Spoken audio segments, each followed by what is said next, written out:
hell? Because you. Lord Keeper just told you to stop swearing, and what do?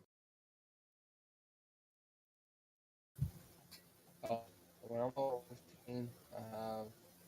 40 movement Meh. speed of liquid. Alrighty. Bitches. Is it just I don't- me, or did they get very laggy in the chat? For like half a second, yeah. Yeah. Mark, What's up? my speed. I know it increases every few levels, but I don't remember which. Like, I don't remember what levels it increases at. Let me double check. I'm pretty sure you get another. I think it's another 5 feet next level, but I'm not positive. Yeah, I know it increases by like 5 because I was at 35 and then I was at 40. I just didn't know when I went to 45 because I know Chase got his extra 10 from his last level.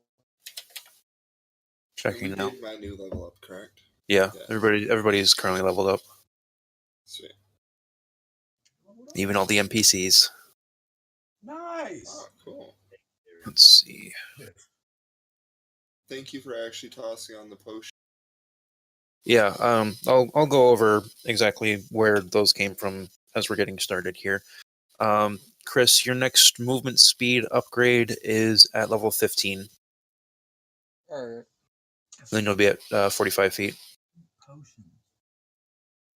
Alright.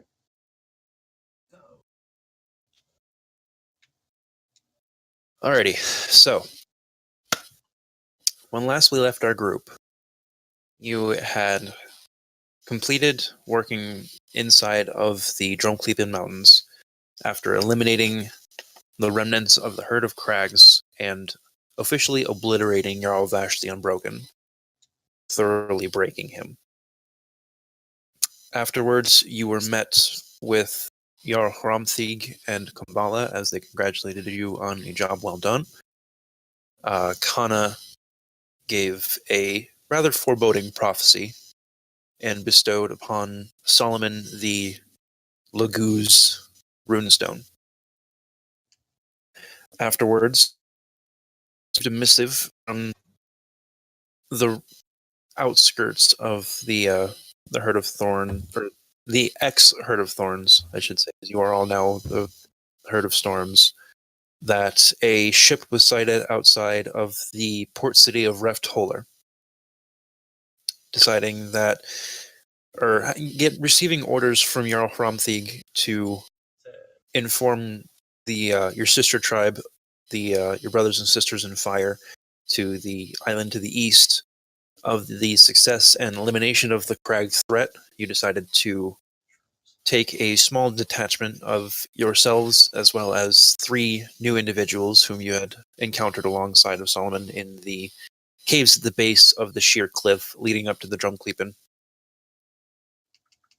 After a few days' journey, passing around the outskirts of the Rodland Forest, you came across a small makeshift camp.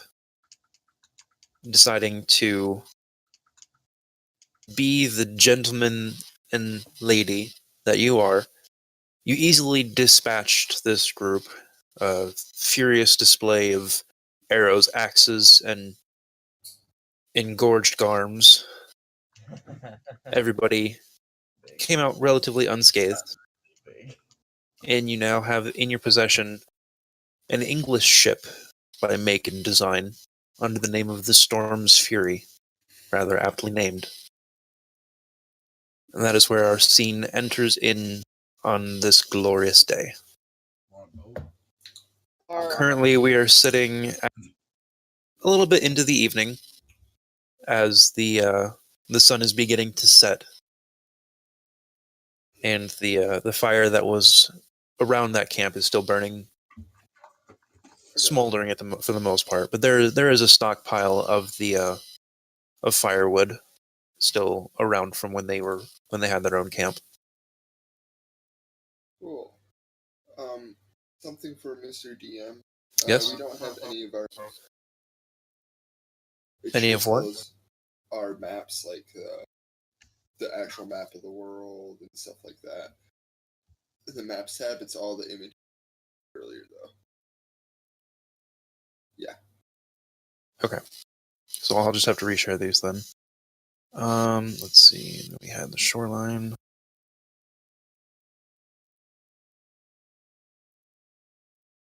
The fuck are we on this map? So, We are still on the home island. so as we're looking at the home map, we are currently right here, a little bit north of Reftholer. Did you put something on the map? Because I can't. I didn't. Yeah, Chris, go to the northwestern corner island. And then he drew a circle where we are. Yeah, mine doesn't go northwest. Mine's.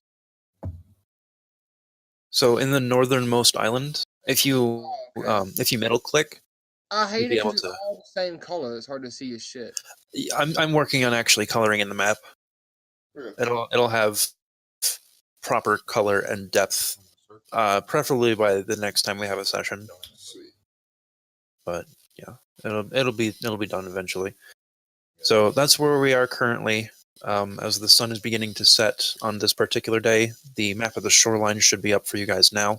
This is about what we're looking at as far as the camp goes. I don't have anybody's tokens placed, but basically feel free to maneuver about and. Can we start figuring out what all these people had before we butchered them like the animals that they are? Sure. As you're what's up? I want to go on the ship. Okay. Haldor, go ahead and make an investigation check while I'm describing to Alright. Garm and the rest as they're gathering up their corpses and rifling through their pockets. Basically, you guys find on the champion that you guys had killed a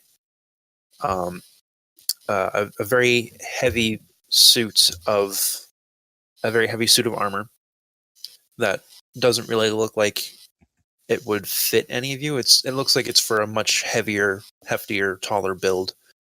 But with him, he had a great sword and a satchel containing probably about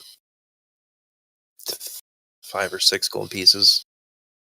As far as the rest of the bandits go, there was the swashbuckler that you guys had eliminated. He had a rapier on him, and that's basically it. Just some salt-weathered, beaten-up leather clothes and things like that. The martial adept that you guys had eliminated, he didn't have a damn thing on him. He was just the clothes on his back.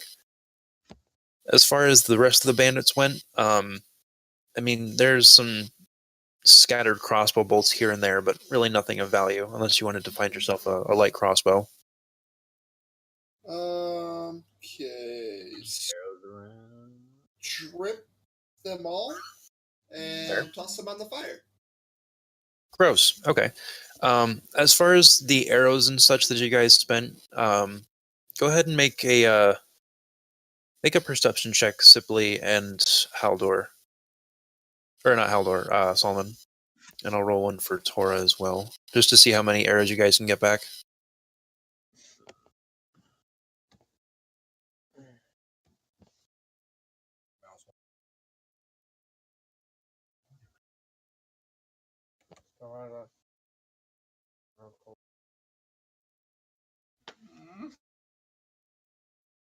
So, from what we're looking at, I mean, you guys, with the three of you combined, with your searching efforts, you managed to replenish your store of arrows that you had spent earlier. Sweet. Not like the army that Chase shoots. Yeah. I was going for like kills last one. I was sick of just standing around doing nothing. That's fair. Alrighty. But yes, Garm, as you are rounding up these corpses that you guys had created last time, the taller gentleman who was with you guys, whom you've had very little interaction with, he actually assists you in rounding up the bodies and tossing them onto the pyre. Can you describe him to me, what he looks like? I can, as a matter of fact. He's a human, first and foremost. You can tell he's about 5'6", 5'7", kind of hard to tell. He's wearing a leather jacket strapped with two belts on his side. He has holstered what appears to be a longsword, and to his left there's some metal tube that you've never seen before. It looks kind of like it looks almost like a spyglass, but it has a downward curving handle. Sort of strange. On his satchel, you can see he's got a pouch that looks to be decently weighted. But as far as facial features go, he's got a bit of a beard going. But the most notable thing about him is his blue mohawk. It stands out very much. But other than that, he manages to assist you quite handily, actually. Two of you gather up all of the individuals and sort of strip them of anything of any worth, and then... The swashbuckler had a hat, right? Yeah, he had a pretty nice hat. I'm going to take the hat and I'm going to toss it at the dude. Say, cover the obnoxious thing. But obviously in Norse. He catches the hat and just sort of looks at you quizzically. He straps it to his belt and saves it for later. Okay. Anything else of value? We toss on the boats. That's fair. Speaking of Haldor, with that 14, as you're sauntering up and just sort of inspecting the boat, you notice a couple of things. The first of which being there are a handful of crates on the far end side, closer to the water, that seem to have been pried open and scratched at for the most part. Inside, there's not much. There's a couple of satchels of some form of meat that you can smell. It appears to be salted. There's some grains. I'm looking for like a captain's log. I want to know like where the ship came from, where it's going, that kind of information. Okay. As you're peering about, being relatively unfamiliar with ships, you just sort of saunter about the main deck for a bit until you come across a door.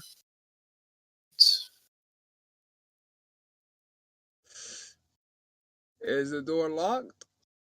As you go to open the handle, yes, you can tell it is most definitely locked. I drop kick the fucking door. Go for it. I drop kicked the fucking door. Actions. I don't know how to do this shit. The last time you drop kicked something, you broke it in half. Yeah, I know. Wait. Ding! Fucking door explodes on impact. I got this. I'm going to. While he's figuring that out, Rake and Sipley, Solomon, what are you guys up to? I did not mean to double tap that.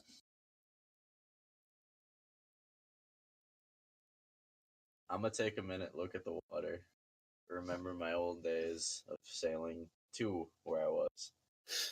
Go ahead and make a perception check for me since you're standing there. Sounds good. Hold on, sorry, I'm trying to. Just click the perception.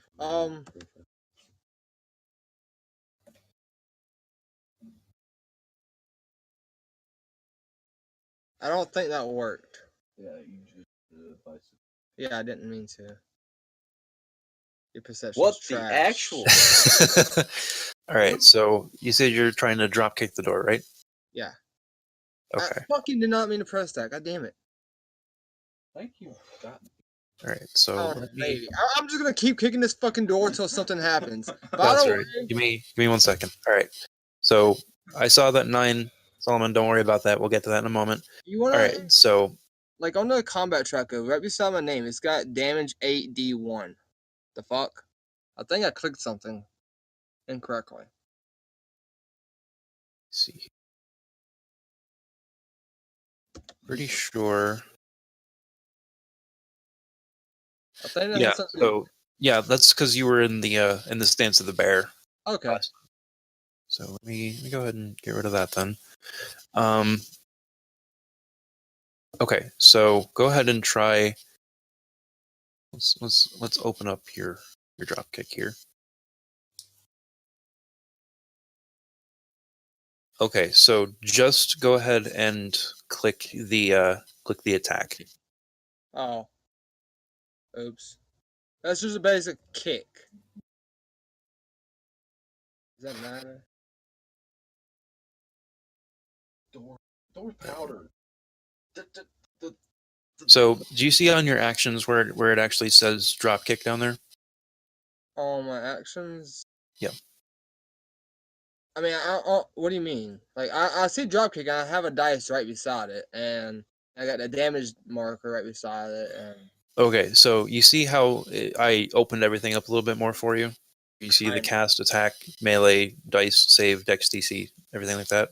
No. No. Nah, dude, holy shit. Wait, where'd it go? Wait, no, I don't. Fuck. Okay, go ahead and click on the little magnifying glass next to the brown box on the right. On the dropkick? Yes. Okay. So that should bring up the list of everything that it does. Okay.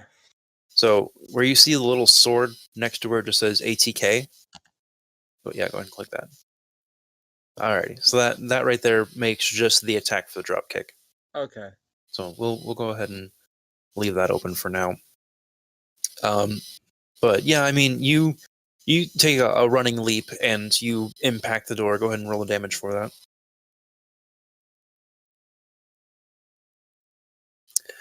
And with a relatively solid hit, the door itself, there's a small as the door itself sort of almost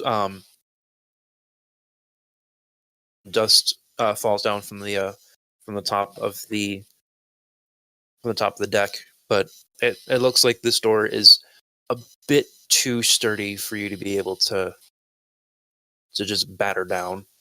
It looks like it might be barricaded from the inside. Alright, no worries. I'm just gonna continue to look around, and anything that's like worthy of noting, shouting out to the rest. Well, the one thing that you notice immediately is to your immediate left, there is a very large barrel. And it smells good. Is it like a closed barrel or is it open? It's got a spigot at the bottom. Okay. I'm gonna go and do a taste test. Okay. It's almost fruity. It's got a very nice aftertaste to it, but it is most definitively alcohol. I'm gonna go ahead and pour me a glass somehow. Do you have a glass? I don't know what I have. Check my image. Burial boy.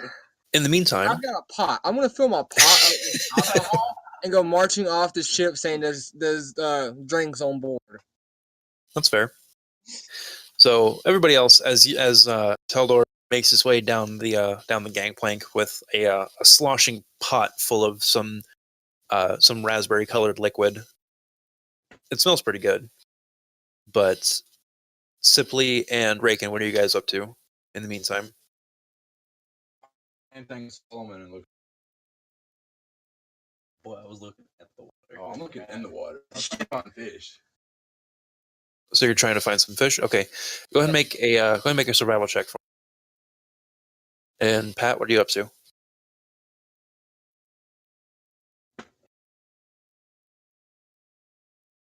He's learning how to speak Norse. I heard him. No, that's Solomon's job, not mine. Hey, fuck yourself. Huh?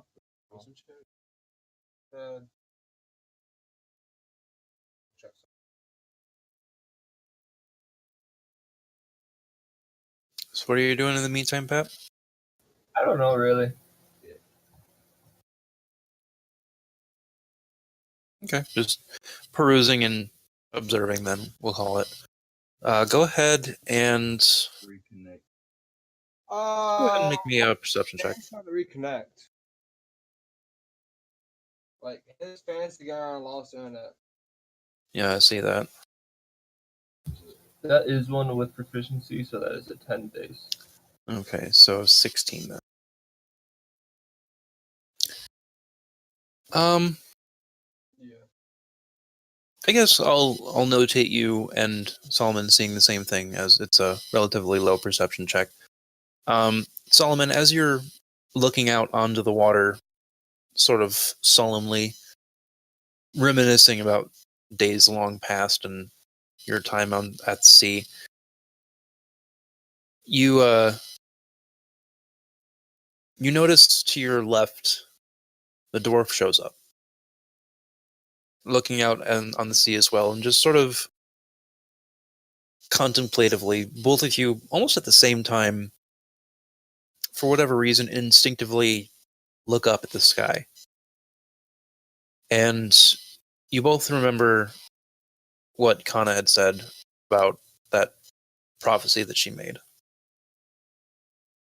And undoubtedly, you see miles and leagues off in the distance a very large, growing storm cloud is beginning to form.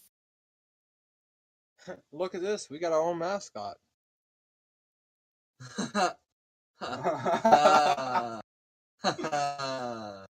Except you guys didn't see it yet. Y'all mean y'all too. Yeah, y'all too. I'm He getting doesn't. sloshed. Yeah, he was Me from and the y'all too. Sipley. He said dwarf. Oh, fuck the I'm looking. And as you guys are just sort of observing, the two smaller individuals who you were traveling with as well, Solomon, you know these two characters as Ebb and Flow. They approach you and they just sort of show up next to you, and almost in tandem, they're like, Sully, what you looking at? Imagine the speedy little fuckers that are always on crack. By the by, they are very They are. short. They're actually shorter than you, Sipley. They're halflings. How is that possible? Because They're halflings. half a halfling. Quarterling?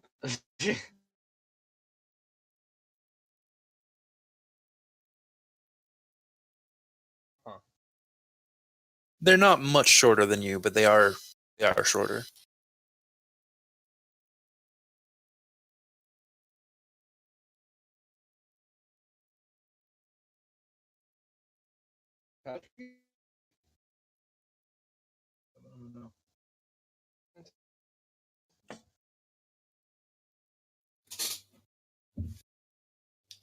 Alrighty.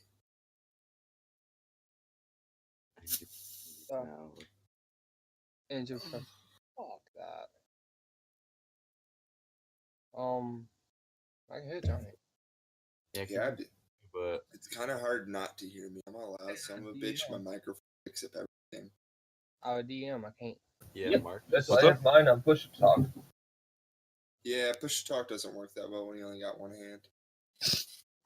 You're right. Oh, You weren't using it for something else. I'm not jerking it like you. Well, I'm glad he heard that. I agree. So Okay, I'm as gonna go to the okay, No, it's no joke November. You can't be doing that. Nope. It's no stroke November. And it's also no shave November. so as the sun now fully sets here on the beach with the fire roaring, the lapping waves slowly begin to fade.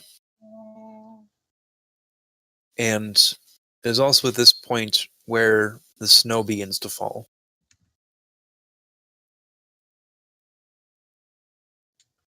Fuck, now it's snowing at the same time as it's real life now? How do you do the different action? That's what it is. For what? Why are you talking as me? Oh, what the fuck? How do I talk Click, to? click yourself Oh, what is me? underneath the combat Fuck, tracker. why am I? Stop making me say words that I didn't say. It wasn't even supposed to be a word. You're on. Cap still.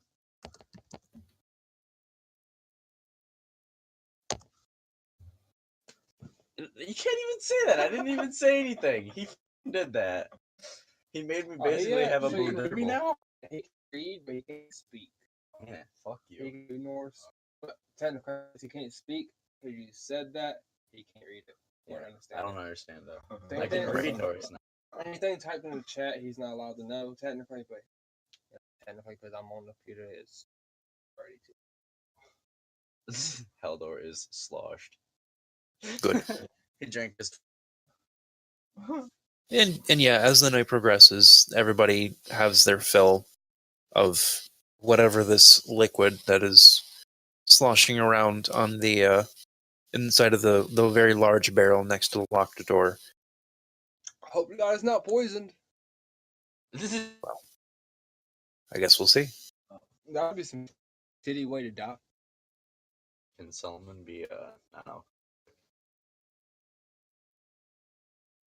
I'm a Viking. I can't alcoholic.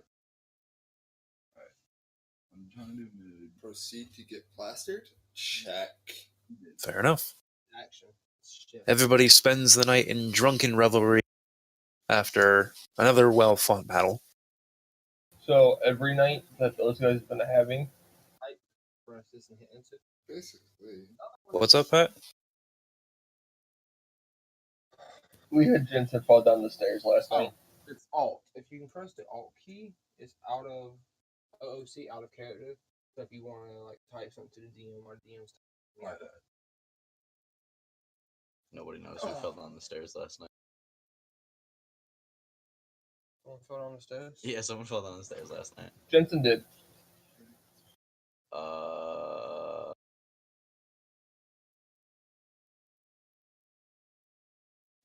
I'll let Jensen take the blame for that one. Well, she admitted it. It wasn't her. She didn't even say it was her either. Yeah, she did. When? Joe asked her about it, and she said she fell down the stairs. Can we keep things focused, please? Thank you. Oh, that's why. As the night progresses, I need everybody to roll a perception check for me, please. Oh, my. Perception. Bam! I'm fucked up and I can still do it. Hey, there we go. Finally something good.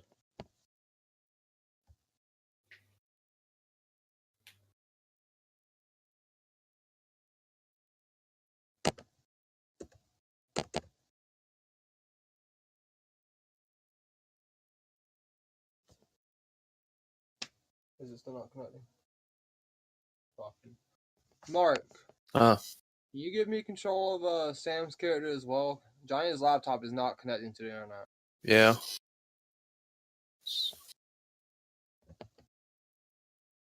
Go ahead and claim it. How you claim? You did not. Alright. Okay. Oh, you're going to big screen? Yes. Yeah. Let me know when he's available, Mark. Go ahead. It wouldn't be an issue if you went downstairs. We're not having an issue right now. It's just the laptop being a fuck. So we're going into the big screen.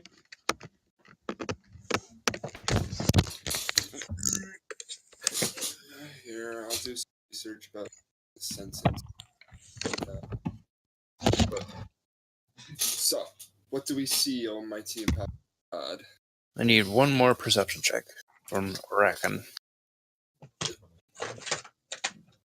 Excuse me. Nine's not worth. How much is on my card? You really just trying to pay me with 9 cents? That's like, I mean, you already promised those when. All right. So Alright, you can continue, Mark. as the night progresses on, everybody having a grand old time. Reagan, you pass the fuck out early. So the individual who saunters up to your guys' camp, their appearance is lost on you. Everybody else, however, as you're all sitting around the campfire, Why is your acrobatics got a weird symbol on it? Oh, you hear a rustling from the trees behind you. that's a plus 13. Jesus. Yeah. Plus also have another ability that helps Check them. edit and control it. You wheel around to see Ask it again. Yeah, I'm sure. a massive man clad in furs and a leather duster. Do I recognize him? Decidedly no. Uh-oh. He saunters up to the campsite Well, good, Mark. and in English shouts out, "Ahoy there, Captain! Afraid I would have lost you there." All time. Nice. Marco. Trying to do it again. And Solomon, Hey, for some reason, that's why it's trying to. Play it. Fucking hell! Yeah. Give me a second. It's What's trying going on, to play guys? the audio through the TV as well. Just gonna turn this TV up. No, would they be able to still be able to hear you? Yeah, because microphone's on my laptop. Would it echo? Try talking. words, forming a sentence. Wow! Holy fuck! Yeah, you're loud. We got you. Yeah, Please no don't. shit, he's loud. That's what she said. All right, continue talking. Nice. Trying to find a good. God damn it! I changed the channel. Dude. Hang on 1 second, Boy. Mark. Sorry, we can't hear you right now at all. Stop! Fuck! No! Stop! Mm, Was it on HD? What? All right, there we go. We're good. Well, at least we know it works for next time. yeah, but already. Continue. Yeah. That's what it is. We're good. Anyways, Solomon, Yes. as the individual approaches the campsite and he calls out to the captain, the ship, the SS Abania's quartermaster Jack approaches you, and you thought he was dead. You watched him get carried off by those mongrels that kidnapped you guys, and you hadn't seen him since, or at least since you had been rescued by the individuals you're traveling with now, at least. Right on the dot.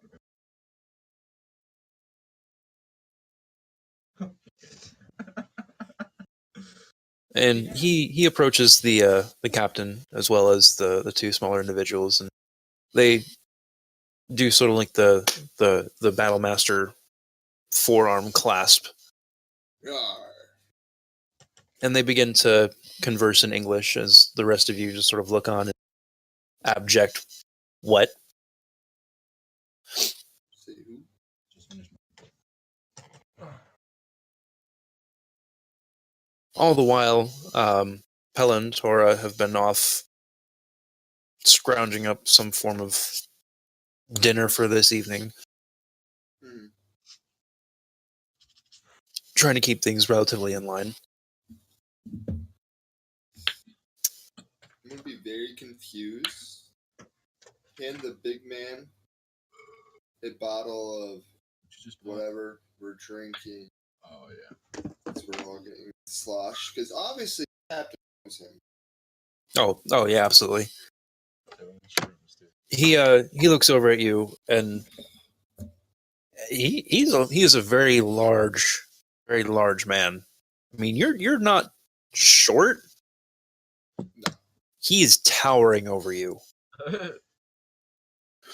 and in the light of the fire, you can see his skin is like this, almost like this opaque grayish blue. Mm-hmm. He's got no hair on him at all. But in place of where he would have hair, he's got like all these tattoos and battle markings and scars all throughout his body. Strapped to his back, you see this massive greatsword. Like, this guy looks like he's ready to fuck something up. Okay. But he's just got this massive grin on his face, and he sees the outstretched bottle, and in words you don't understand, you assuming he's thanking you as he takes it and downs it in a single gulp. I'm gonna hold mine closer. Give him another one. Hand it to him. And then I'm gonna use the know my enemy thingy. Okay. What stats are you looking for here? Let me check here. Make a bet with. So, the DM tells you it's either equal, superior, or inferior. Evan float. Um, And we went ended up 5,000. we'll go for total class levels. Total Like, class levels. Basically, how effective he is, like experience-wise, is overall idea. Yeah, they're almost. In terms of your ferocity, he is far your superior. In ferocity, right. And I believe you get 2 instances of the things you're looking You can for. learn certain information about its capabilities. Tells you if creatures are equal, superior, or inferior in regard to the following characters: strength score, dex score, con score, AC, current HP, total class levels, if any, and fighter class levels, if any. So they came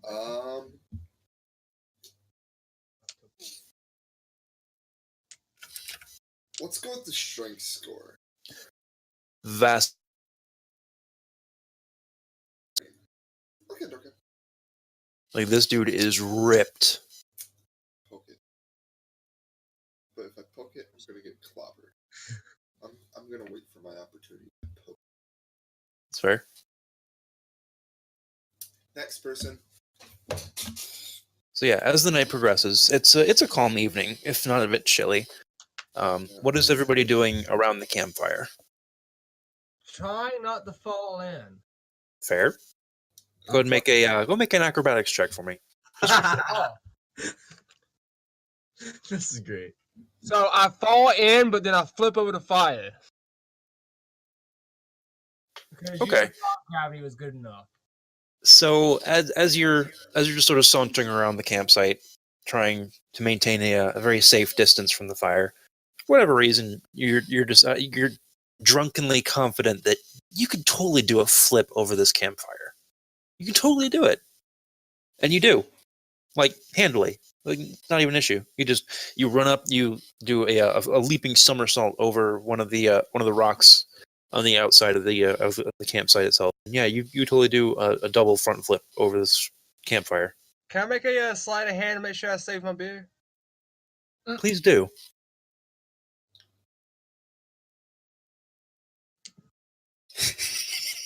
I tried. It is splashed all over the ground. Major Why party are in the foul. fire? That's 2 licks, buddy. So now I'm just looking at it like, I'm gonna just talk to the big guy. He fucked up. Guys, gravity likes my drink more than I do. Well, that's wrong. You're I not need supposed to another like cup. it more. The hell is gravity? Captain, who are these folks? The large man pipes up next to you there, Garm. And he appears to be addressing the nonsense-haired man. Weird. I'm gonna light it on fire, but continue. Well, from what I understand it there, Jack, these be the folk who'll be travelling with us now. Like it or not, I don't really have much of a choice. They saved our lives.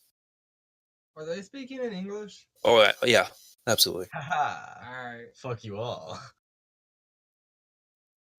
They seem to take a liking to Solomon here for whatever. What was that, sorry? They seem to be taking a liking to Solomon here for some reason. Any idea what that be there, boy? Something about me. Nor I don't know. Drunk. Fair enough. I'll ask you in the morning. In the meantime, you have any one of those, what should I call it? Lock picks. Try to get into that door over there, see what's going on in the captain's cabin. I suppose. Do you have a thieves' tools on your possession? Inventory.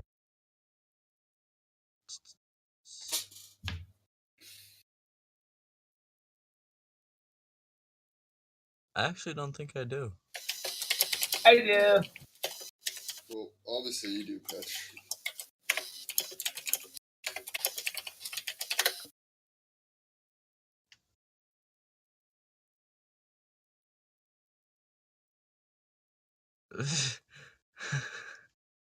Who are you saying that to? Just in general. You said it in English, only I can understand. I sure did. No, I guess I didn't give them their. Yeah, that kind of does just look like Junior's chicken scratch. Hey, fuck yeah. Yeah, I just have the playing card set. I don't have the thieves That's all right. tools. That's because he's a gambler, not a thief. Is it? What the fuck was that, dog? Good boy. Come on up. No. The They whole keep speaking in that weird thing, and I can't understand them. It's hard enough to even speak English. We are. actually, yeah, we actually. You yell at him in Norse to speak English. That's brilliant, Johnny. All right, Solomon. You never said that we weren't drunk.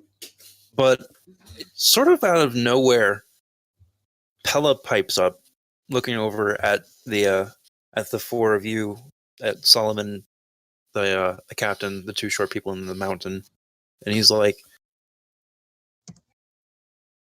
"Wait, you need lockpicks?" By the way, Pella is now speaking in English. Yes. Not you two. What are you talking about, Garm? Immediately switching back to Norse.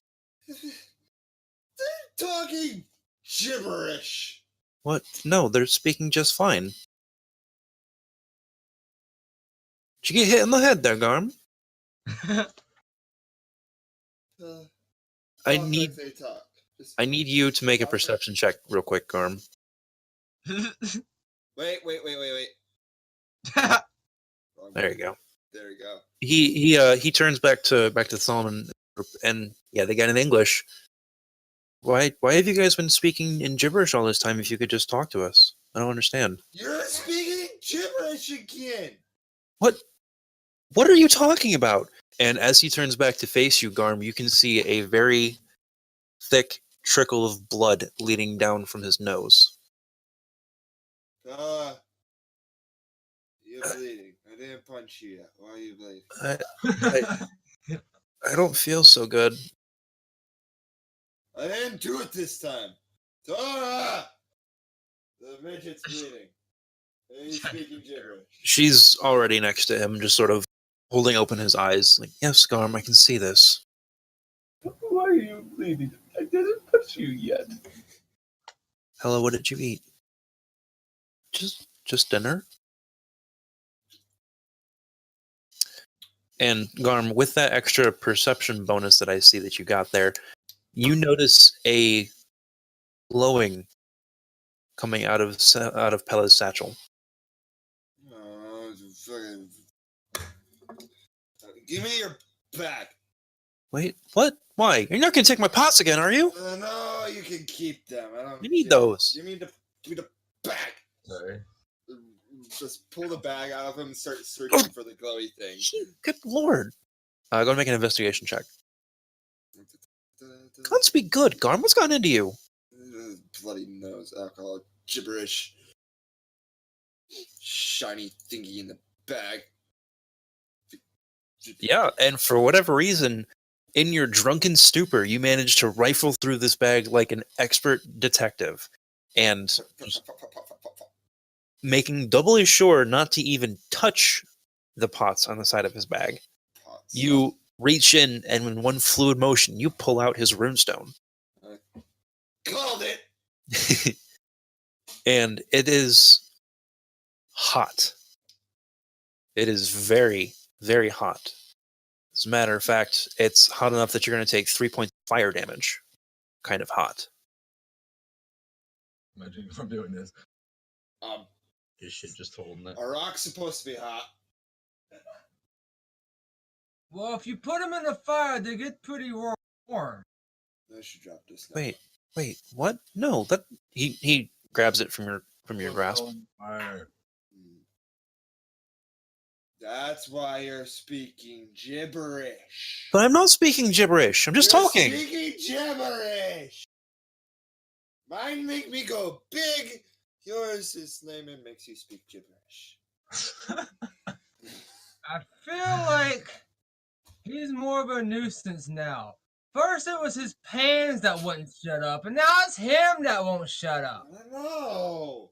I can not Really? talk anytime I want to, Haldor. Thank you very much. It's just better to get to know who we're traveling with, I think. Yeah, but you're bleeding. Or He puts his hand up to his nose and oh. Well, I that's think we should take away the rock for now. no. That's all right. And he holds it close to his person. This is a good thing. Debatable. Gibberish is gibberish. The nosebleed kind of sucks, yeah, but I mean, I'm not I can dying. fix that. I No, can fix that. no, I Garm, reach in, no, I grab no. a stick, no. jam it towards his face. I got this. Hold still. Go ahead and make a dexterity check with disadvantage. With disadvantage check. So click that and click that. No, I didn't do that. That. No, not a save, just a check. those dicks. Oh. Okay, so I click disadvantage. We were That. There you go. That was the same thing, anyways. But yeah, as you go to lunge forward with this now on fire stick that you've just pulled from the fire. Speaking of which, as you reach in, you take another 5 points of fire damage. Just as the fire begins to lick itself up your arms, you're now holding this on fire stick, beginning to lunge it towards Pella's face, and he definitely ducks out of the way as you go tumbling past him, extinguishing the flame in the sand, but still holding onto it. Fix the gibberish if you still. Tora is going to put her foot on your back as you're lying face down in the sand. Garm. No. He's fine. Let go of the stick. It's not gibberish. It's just another language. Gibberish. Stick in dirt, drink more. By the by, your drink, as you lunged forward, splashed forward and is now soaked into the sand. I mean, we laugh at him. See? Gravity is a bitch! I'm gonna laugh at him in English.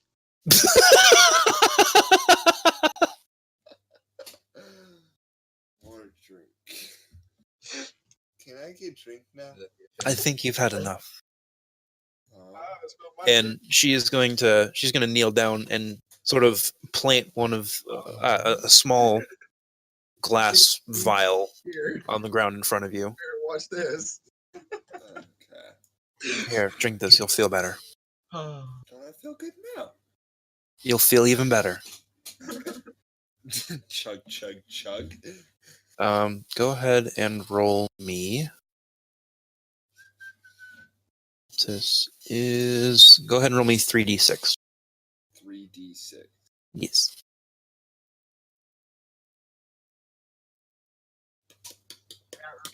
And yeah, you do. You feel fucking wonderful Yeah. as the liquid is inside sort of coats your throat, and the Excuse me. burning sensation that you had been experiencing as part of your now allergic reaction to this alcohol that you've been imbibing this entire time is now soothed, and your hand actually feels pretty good too. You look down and sort of char up and fall away. Okay. That's true. And as the night itself progresses, more revelry is had. Hella actually officially begins conversing with you, Solomon, in English,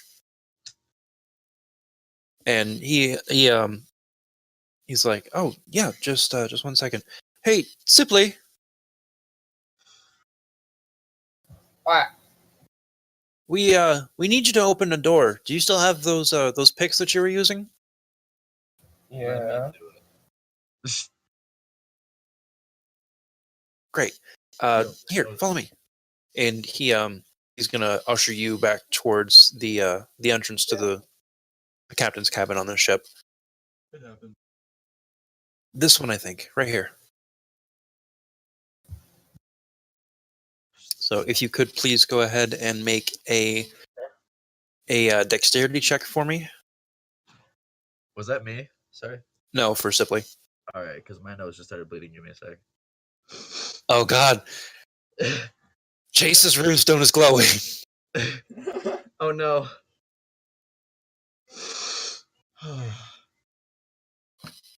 Yeah, and in no time, you manage to, even in the dark, you have no problem seeing. You find the latch where the door itself is definitively locked, and you whip out your lockpicks and you can feel the tumblers give way, but the door inside still does not swing open. It is opened, but it's not open. There appears to be something blocking the way. It's not locked anymore, guys. Am I still drunk? Go and roll a Constitution saving. Yes. You are passed the fuck out in the sand, Damn it! I was gonna charge the door. like Okay, we're good. snoring out.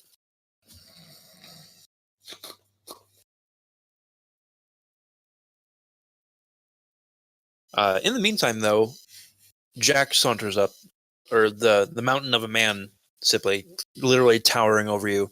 He walks forward and see if he can't get the door open. Just sort of grunting as he passes by you. Nope. Nope. That's all right. He just sort of taps on it, not really caring all that much. He's like, "Yeah, it's blocked. It's blocked, Captain." Well, then open it. Bloody git.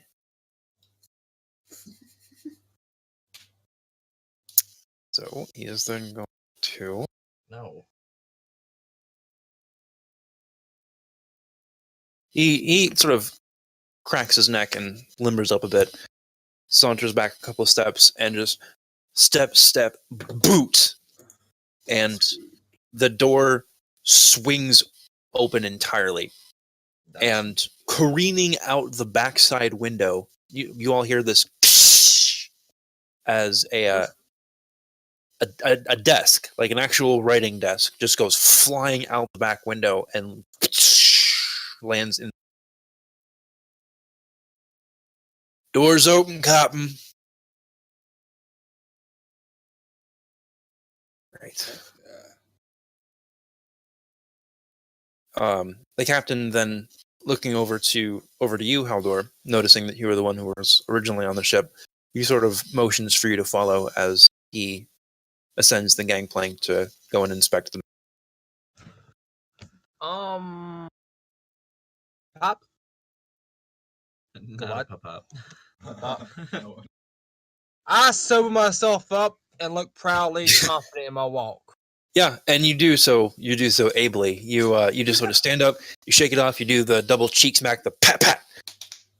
You just like taking a couple splashes of the seawater. You're good to go. No traces of any of that alcohol. The aftertaste is still there. It's pretty pungent, but it's also really good. So yeah, you managed to sober right on up.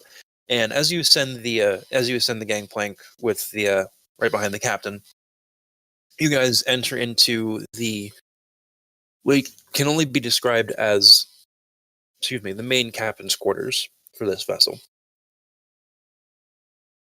Inside, go ahead and make an investigation check for me. What beep bop shitty that is. My investigation is ass. Yeah, so is his.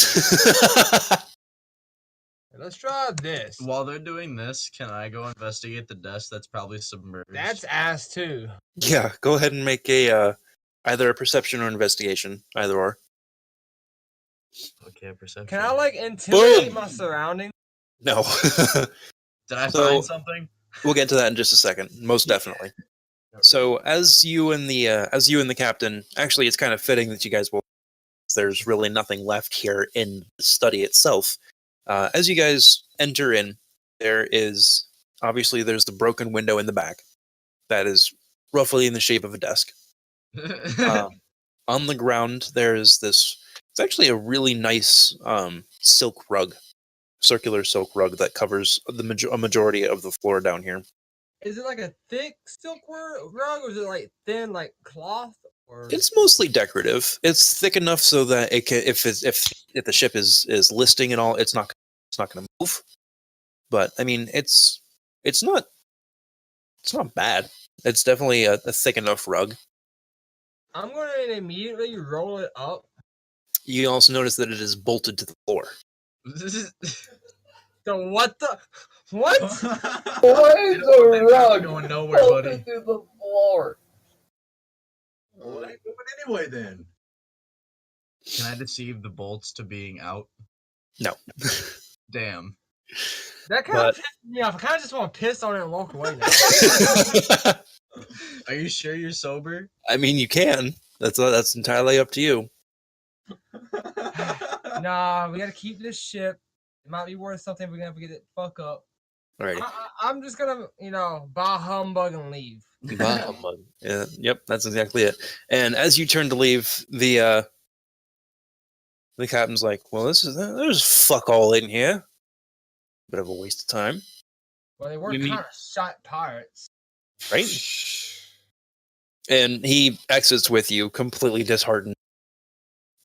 On the other side, Solomon, my dude, with that natural 20, you saunter over to where you heard the desk crash into the water, and it has since floated up onto shore, nestled itself into the silt, and just sort of sat there, almost perfectly on top of the desk. Like the pages that would have scattered just sort of evenly fell back down probably where they were on this writing desk.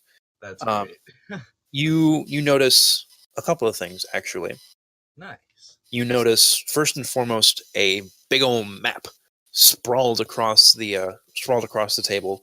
It looks like it has been nailed to the four corners of the desk itself. Alongside that, there's a spilled inkwell, and the black ink is seeped into the water and has sort of begun to dissolve its way out with the current. There are three wrapped up scrolls in the top rightmost drawer of this desk itself. And other than that, there's just some miscellaneous star charts, and there's a I think it's called an astrolabe, the little thing that's used to measure distance by stars. Yeah. And there's a silver embossed spyglass. I'm keeping that spyglass.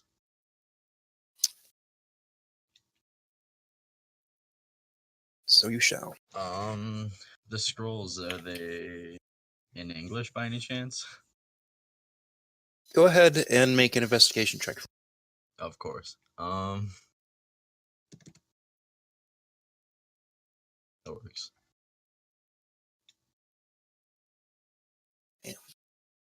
You now have a spyglass. As you go to open these, first and foremost, as you sort of turn them around and take out one of the letter openers that is just sort of strewn about on the ground, the drawers has been upturned. You notice something in particular.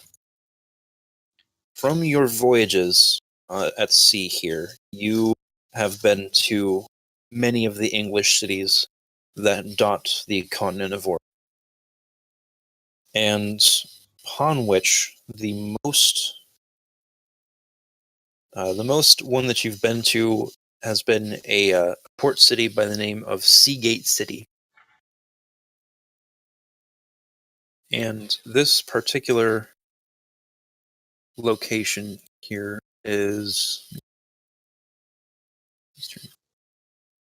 on the southeastern edge, far to the south of the Devil's Pass mountain range.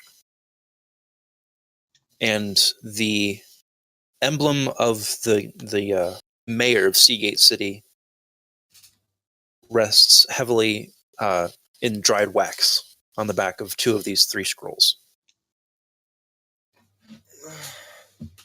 Interesting. The third of which is not in English. Can I understand what language it is, or do I know? Let's see. Go ahead and make either a history or just a straight intelligence check, whichever.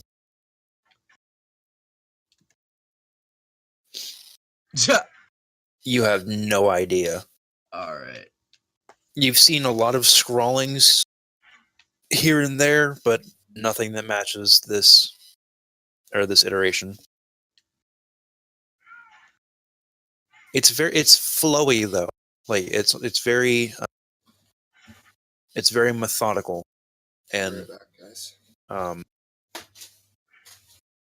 but as far as the meanings of the words themselves, you have no idea. They mostly look like scribbles, honestly. All right. I guess go tell the others of my findings.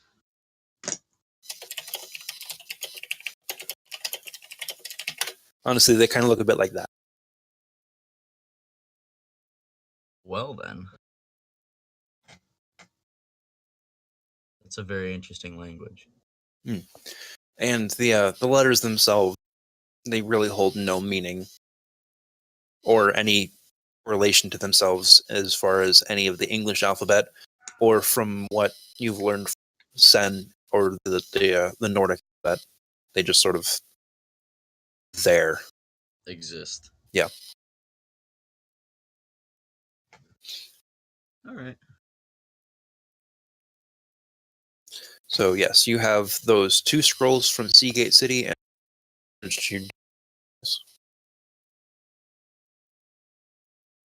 Okay, I have a question. I have an answer.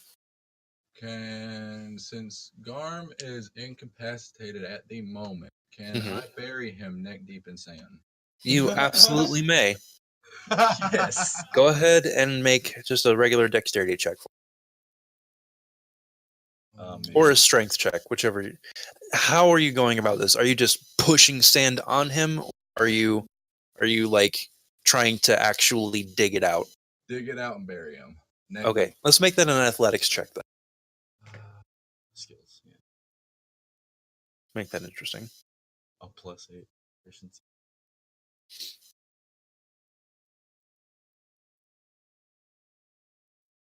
Yeah. And over the course of probably the next 45 minutes or so, Raken and at this point, Ebb and Flow would have joined in at the same time because they're like, "Oh, this looks like fun," and they actually have little hand trowels, and so they're sort of digging in and piling the sand even further on top of And yeah, you bury the fuck out of him. He's still able to breathe, mind you. You left his head exposed, but yeah, he's thoroughly buried. Breaking not trying to kill nobody right now. He's just having some good old fun. I'm drunk, dude. I'm having fun. He's having some good Viking fun. Yep. Let's bury my friend. And as the night progresses further, Drunk. everything begins to calm down even more so as the night begins to wane into deep evening. Is anybody going to try and stay up and keep watch? I'm 100% sober. I'm gonna climb up in that crow's nest and keep watch. Okay. As soon as I finish with Garm, I stutter, fall backwards, and pass out. Noted. I'm fucked up. Solomon, Sipley, what are we thinking? Sleep. Leap. Attempt to see if I'm like sober enough to even try to stay awake. Let me make a Constitution saving throw. Oh shit, my bad.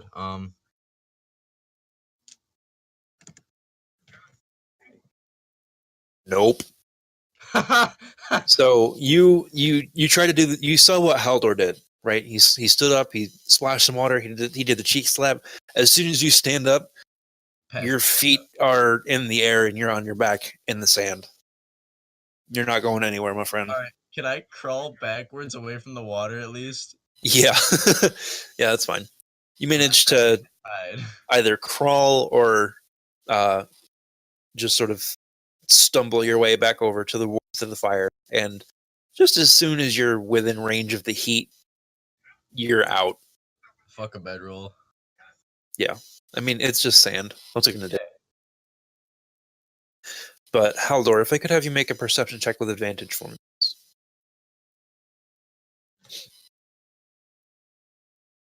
Or rather, before that, sorry. I need an athletics check from.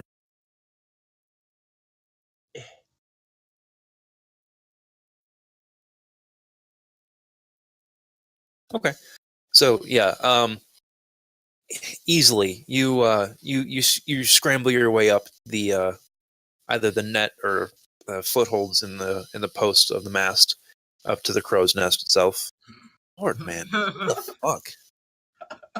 Everyone's having shit rolls today. No kidding. And as you make your way on up here, it's dark.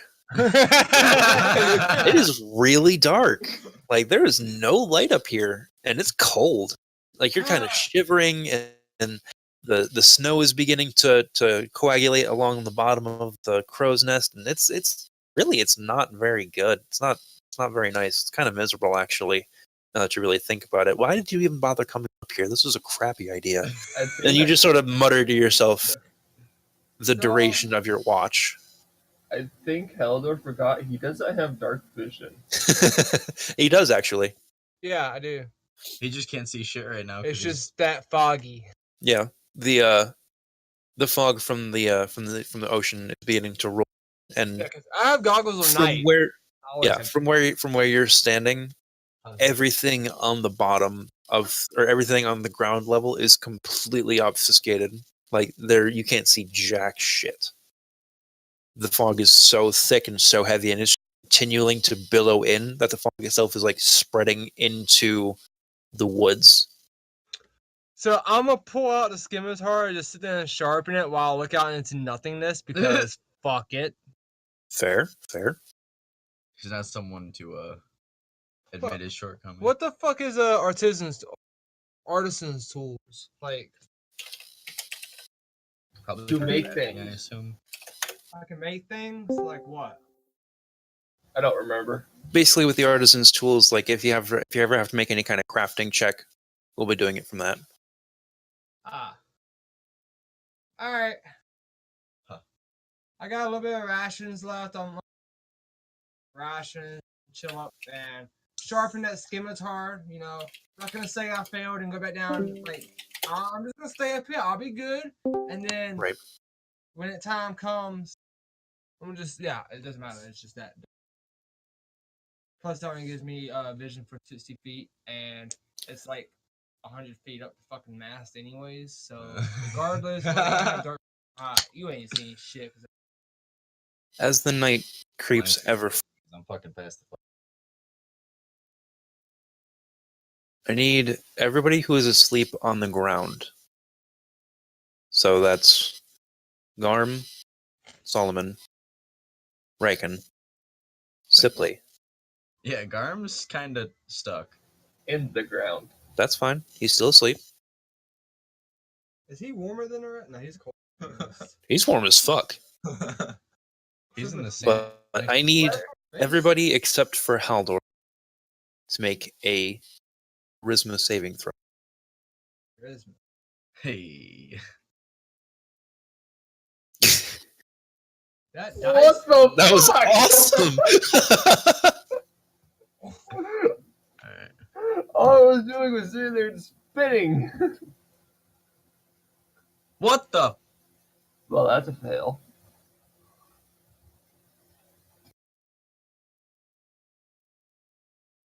Alright, Pella, fuck you.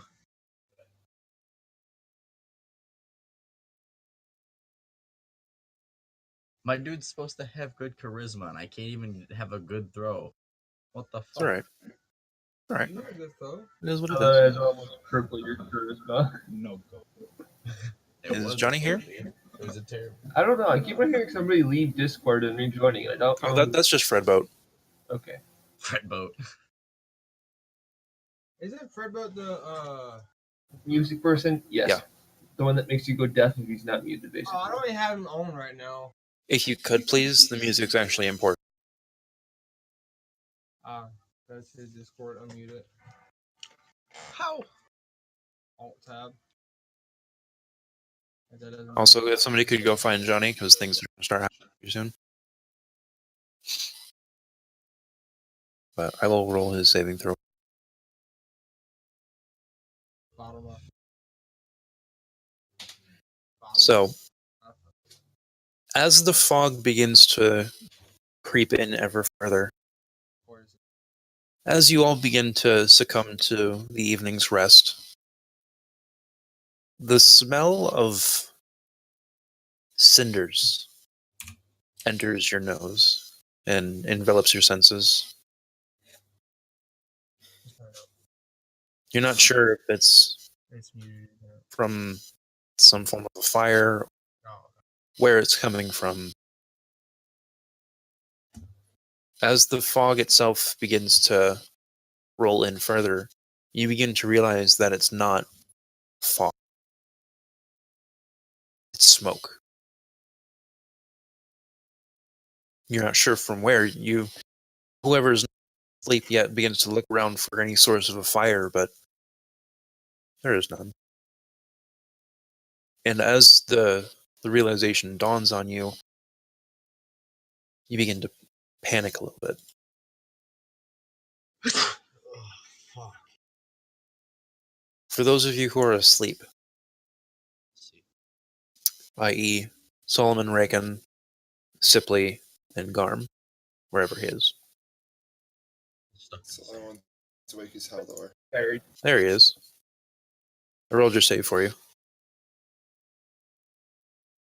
So, No, he's insane. the only one who does not... Wait. Haldor, did you roll your charisma save? No, you didn't need to, because you were up in the crow's nest. So,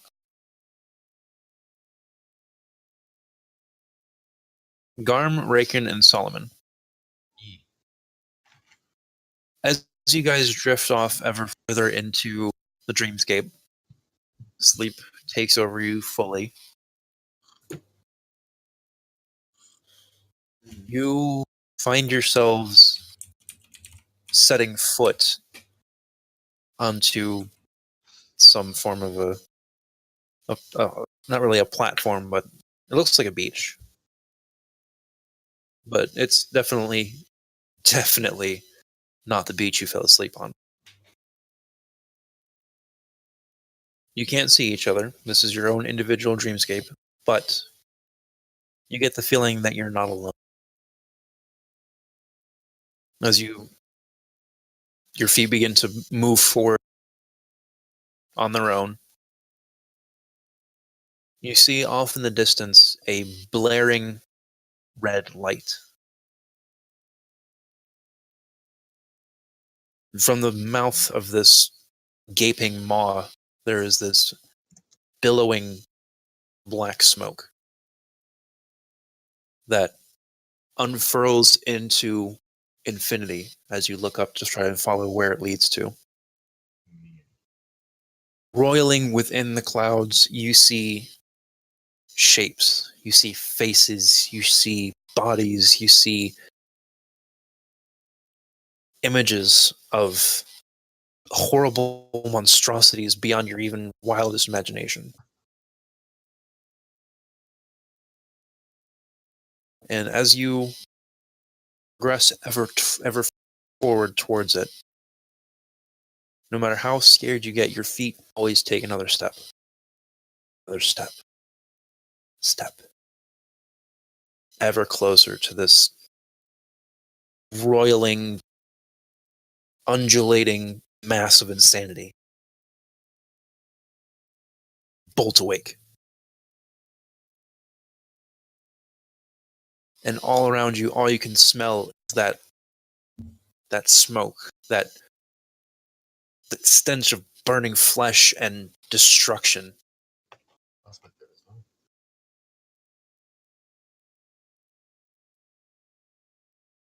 Look for smoke. From inside the sand. Yeah. Yeah, As- you're as kind you, of buried. As you bolt awake, Garm, you notice that you are currently bound, but not by ropes. You look around, and you look behind you a little bit, and you just see this giant mound of sand on your back. And as you look around trying to see the smoke, there's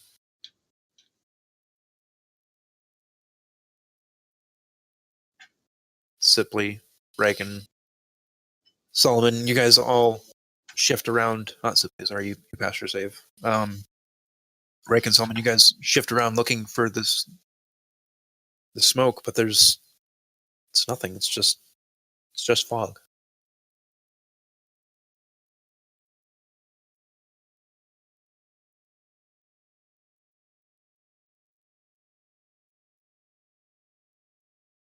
And as the night progresses, even Loki is playing tricks on me.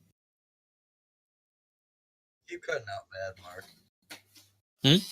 oh no, I'm pausing to collect my thoughts. Okay. As the night progresses ever further, there's always just that eking, gnawing sensation in the back of your mind that something somewhere is not right.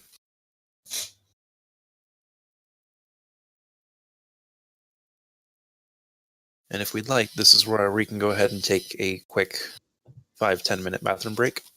Yeah, that's what I just did. I'm sorry. For a fucking minute. I had an emergency. I'm like, I'll be back. It didn't make any sense.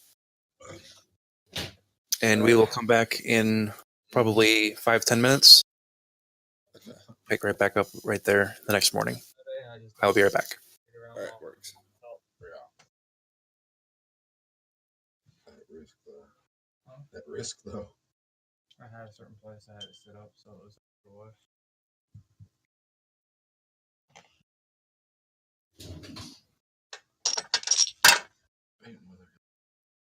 Huh? You got buried. Yeah, I did.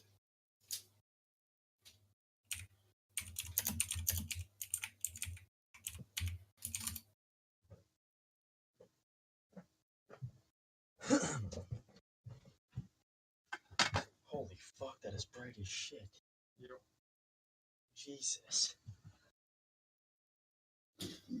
Fuck me. My eyes are super sensitive right now.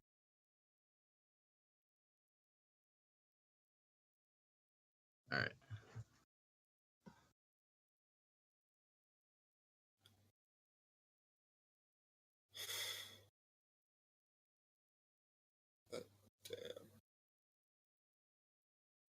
I'm getting the bad roll out of the way now.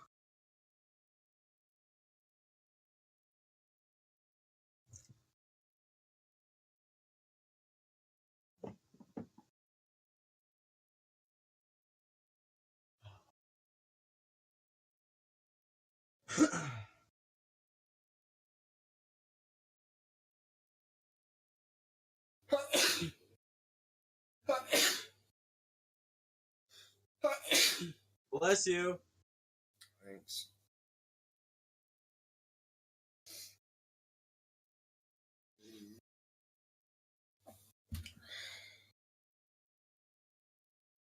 Who works today and at what times? Joe's at work, Till 5.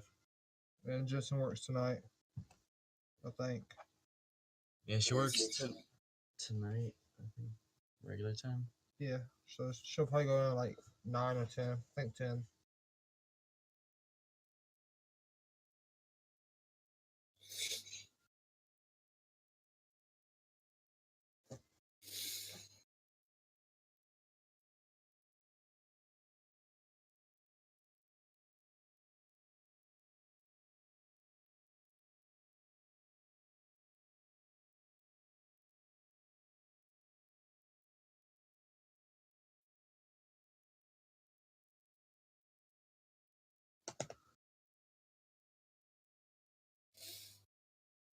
Okay. How good is tournament? This game? Fucking trash. Really? Yeah. Johnny doesn't even like it. It's just a shitty game. what one? Torment. Tournament, yeah. Yeah, no, I fucking hated it. Some overhead. I played like 3 fucking minutes of Yeah, it's like no value to play it whatsoever. You can download and try it. You may find interest in it, but I just What's like the basis? it's all like overhead selection point view. It's Butterfly effect type shit. I feel like it's RuneScape. Oh, I used not to even love RuneScape. Like I loved RuneScape though. not saying like that's. I'm just saying like that's the overhead click um, view. Like that's what it seems like. uh kind of like Diablo in that aspect. In a way, but yeah, so much better. Oh yeah, for sure.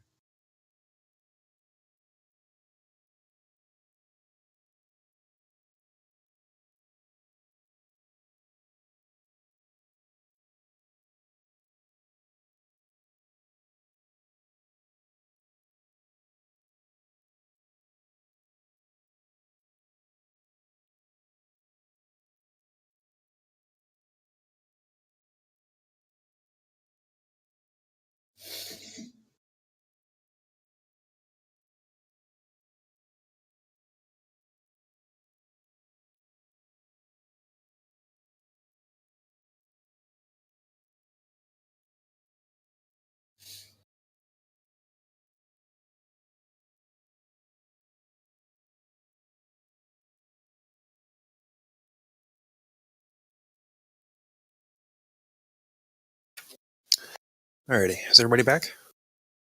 Sam isn't. He's taking a shit currently. Alrighty.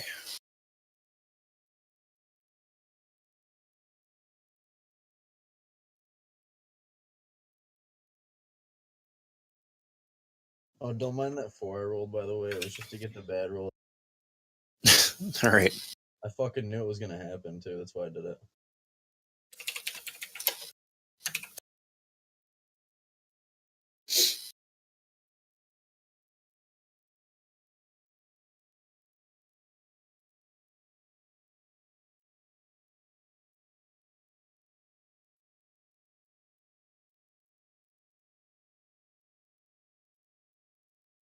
somebody.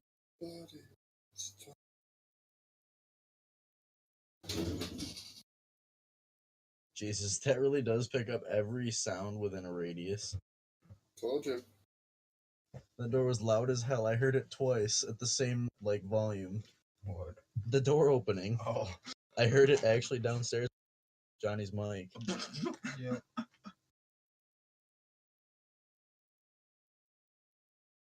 Good, because you Jesus, Sam, you brought the smell back up with you. I did. Yeah. Fair. Fuck off. Safety.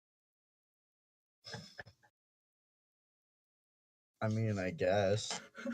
I wasn't gonna say door knock. I don't think you can call doorknob on someone for taking a shit and bringing the smell with them. Well, technically, isn't a shit a lumpy fart? I mean, if you That's say fucked. safety while you're taking a shit, you're good. It is shit. So what you're smelling is fart. Glad you guys forgot that we're still recording.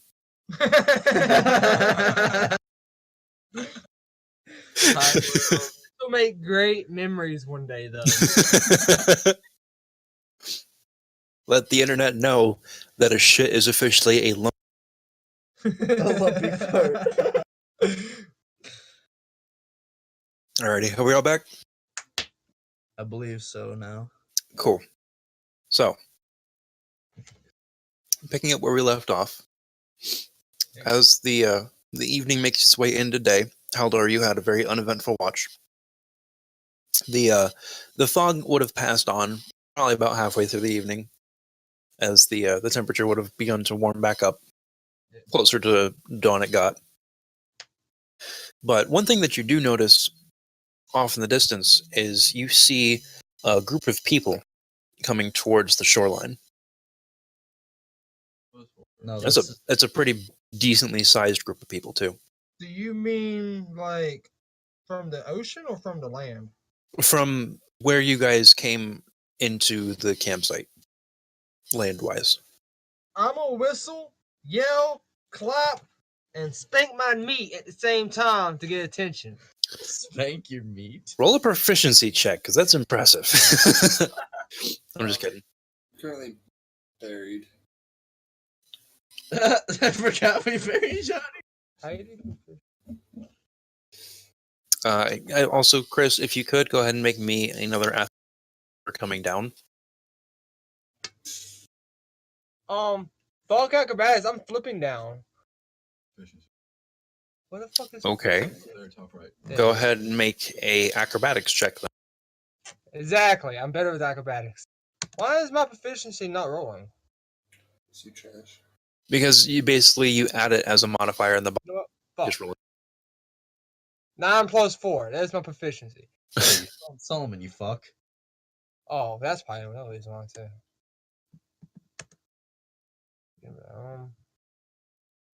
Fucking this. 13 plus 13 equals 26. And there's my get down. 4 damage. I have that, right? Yep. So as you flip on down, you manage to do a nice little flip and a nice little tuck and roll there down at the end, but the impact still kind of jostles you a bit, and you do take 2 points of bludgeoning damage. Front foot beat me. Yeah, you are I'm now getting- down out of the crow's nest. I'm getting used to the whole gravity thing. The fuck is gravity? You're oh. Apparently, it's something that's kicking his ass. Yo, we And have a stealing his beard. long Misunderstanding relationship with gravity, okay? Yeah. Apples. Says the Such a one who can downer. Fucking crowbar with one kick. But can't open the door. Anyways, so as everybody comes to early here in the morning, as the lot of you are waking up, you see quite a number of people actually. Most notable of which is your Jarl Romthig and your Jarl Kambala Heldor, as I well as immediately, bow to her. Chief No. does a polite nod. But accompanying them is also Al. Accompanying them is also the remainders of the original Herd of Storms, mainly being Sen, Kana,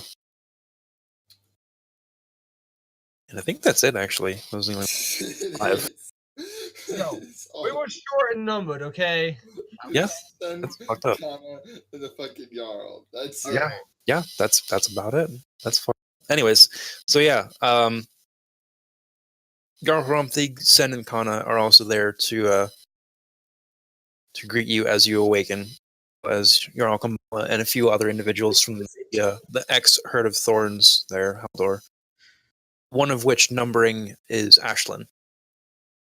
And as you guys all wake up, the Garhramthig addresses you. Morning, men, and Tora. Pleasure to see you hale and hearty. I sit on Garm. What's up? I sit on Garm. He's Okay. he's speaking in Norse, correct? Yes. All right, so I'm gonna go over to Garm and foolishly say in common, "Would you like help getting dug out?" Who did it? I'm not at liberty to give away that information. Sorry. Garm, we need you to make a perception check for me, quick. I was too placid last night to remember. Yeah, I can't fucking remember shit, dude. I keep forgetting and keep grabbing the D20. As you're looking at Solomon, out of the corner of your eye, you catch two darting faces, both with massive shit-eating grins. As the two smaller individuals go and run and hide behind Raken. Never mind. Oh, they're gonna be tossed off the fuck boat. Those are my friends. Please don't. Oh, I didn't say that shit out loud. Oh, Anyways, Oh. the Jarl approaches you, grasps you by your hair, Garm, and pulls you out of the sand. oh Jesus! Oh, God damn it. Oh fuck. morning, girl. Good morning. See you indulged in the spoils of victory last. Ah. I have no idea what the fuck is going on. Against my better judgment, Kana has insisted that we come to see you off.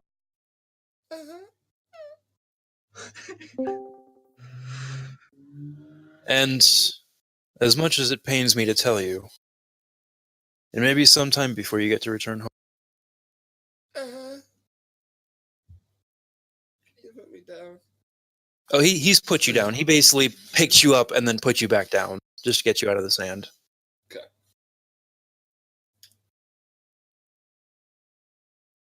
You all remember Kana's premonition, correct? Nah, it's all. Refresh Sam, please. Yeah. Okay, so basically, what the premonition said was, and I quote, And I quote. "Look ye." Or, do you want me to say it or do you want me to type it? Just for. Type. Okay. Friendly reminder to all of us. That'd be nice.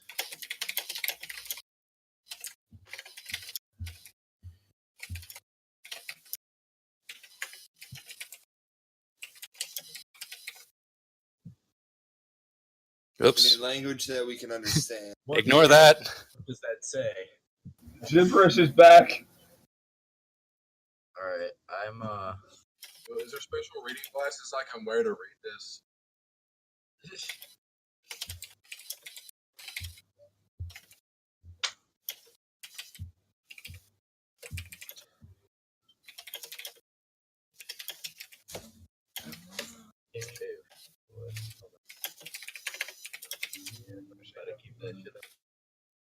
God damn it, why do you have to play this forever?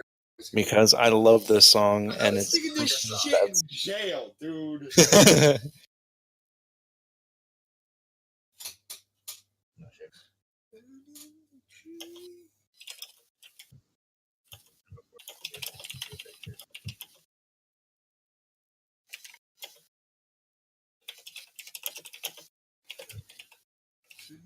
This has been a couple of days.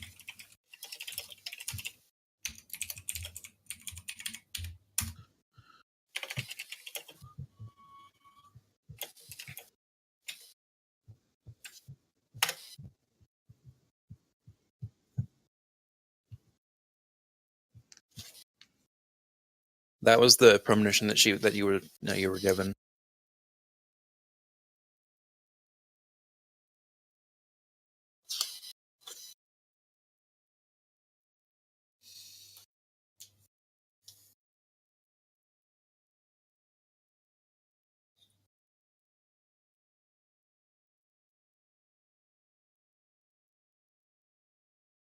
See, I like this shit because I get chills with that shit.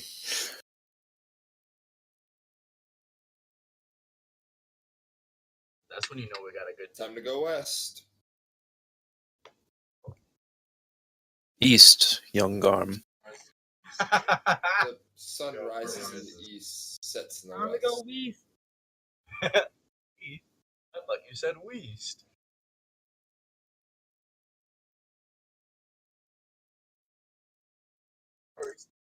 Map And- must be flipped.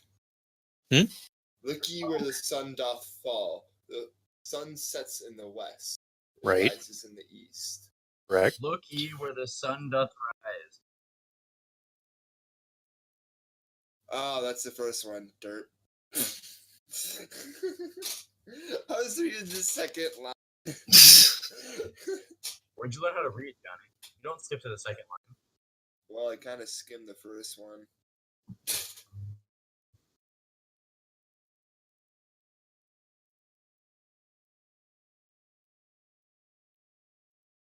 Excuse Keep me. her words in mind.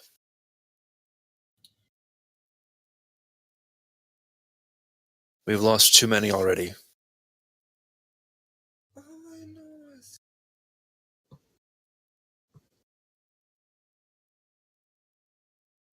He, Yarhamthig then turns towards your group, Solomon, sailors, Yeah, and addresses you in common. 1 second.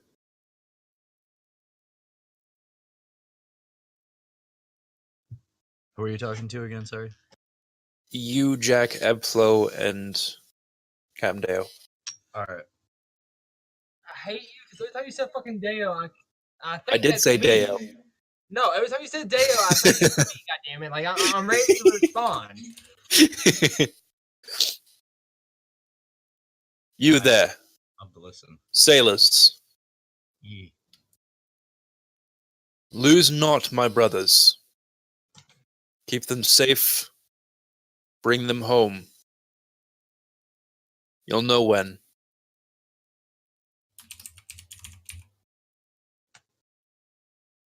Of course.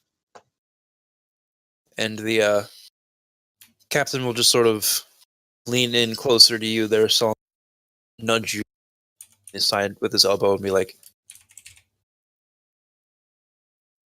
he's a big boss man, yeah? Of them, yes. Yeah, you got it, my lord. Will do. And he's just very curt and pursed, and he's looking kind of afraid, actually. Mhm. This guy is huge. Like, Rumthig and Jack are of similar builds.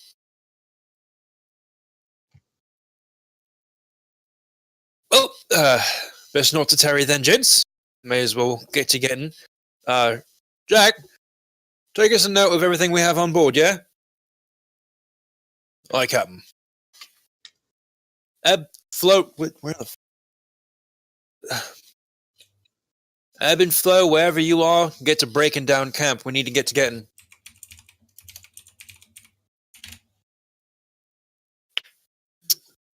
And with that, the camp begins to bustle into activity this early morning as everybody douses the fire and collects the scraps of whatever dinner was there last night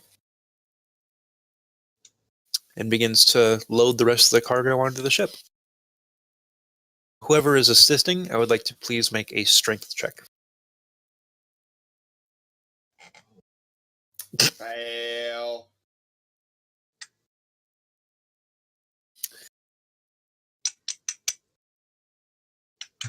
Wow. You have a higher strength. I'm so hungover. We're all trash. It takes a good while, but after probably about, call it 2 hours or so, Sick. the ship is fully stocked and loaded and ready to disembark. The gangplank is raised, and everybody is ready to set sail. All of the cargo is loaded into the lower decks. The captain's writing desk is returned to the room, and what were left from the firewood are used to patch up the broken window. Did we take the map by any chance? The map is on the desk. Before boarding the ship, I'm gonna say goodbye to my Jarl. Even though she's technically not my Jarl anymore, but still. That's fair.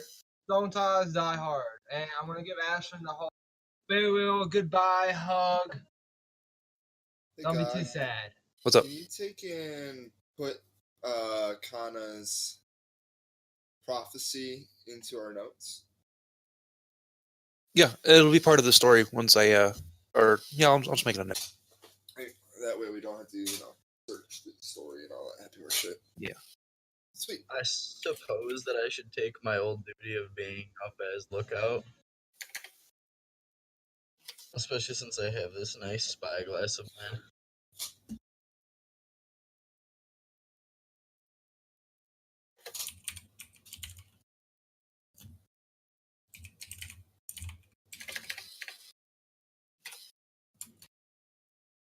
Blam. There you go.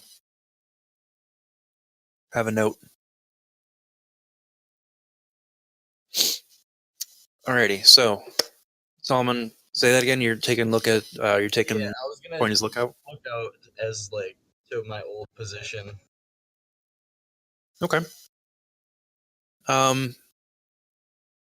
Haldor, as you approach your group, Kambala, Ashlyn, and a couple of the other unnamed members of the X Herd of Thorns that have come to see you off, you can tell that they're sad to see you go.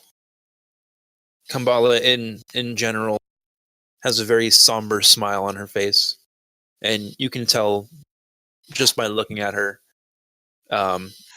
She has some red in her eyes, probably from some form of crying she did on the way over.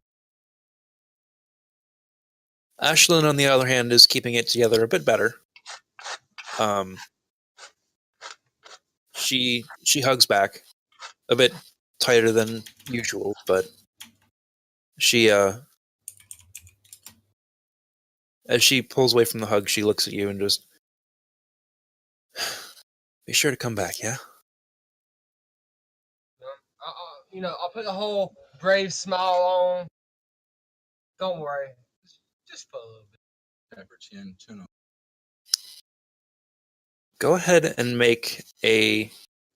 No, just hear me out. Just go ahead and make a deception check.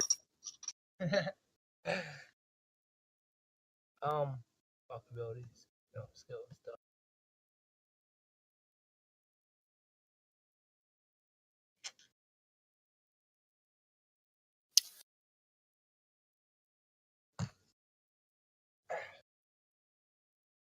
Okay.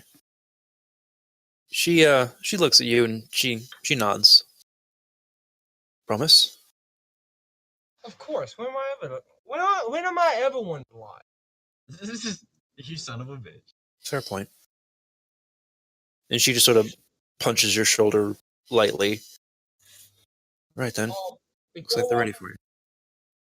I want to turn to my Jarl, and I understand we are Storm now, but I'm going to do the whole fist over my heart, but I'm always your Thorn. And I'm going to do a slight bow, and then She places a hand on your shoulder, raises you up, and nice, warm, motherly hug. My boy.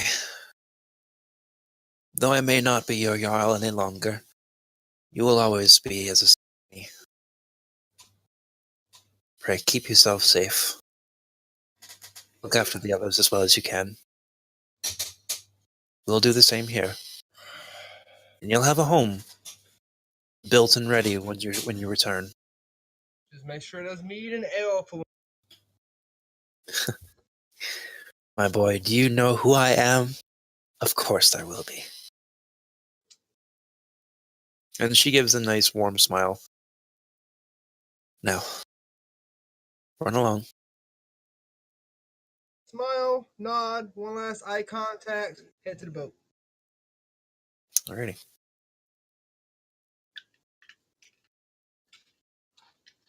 And as the last remaining sailors board the boat, Jack gives it a nice hearty push. You guys are off. You're not sure when you'll be back, Look out. or even if. Do we And kind of you need- have some of a course heading, or We'll get to that in just a moment, but beforehand, can I have every member of the Herd of Storms please make me a wisdom saving throw? Wait, saving. Yep, wisdom saving throw. Wow, we all suck. I'm dead. Chris is good. oh, that one? This will be fun. Me and, Yes, it and is. Rakan both Oh, wow, got you don't that have those one. things. Shitty. He has no. Anybody who rolled less than a 10. So, Sipley, Garm, Reckon. As the ship begins to pull away from shore, this is really the first time that you guys have really truly been away from home. And it's sort of a sobering thought. Let us conquer. A brave facade as you put up, but each and every one of you, you don't know if you'll be coming back.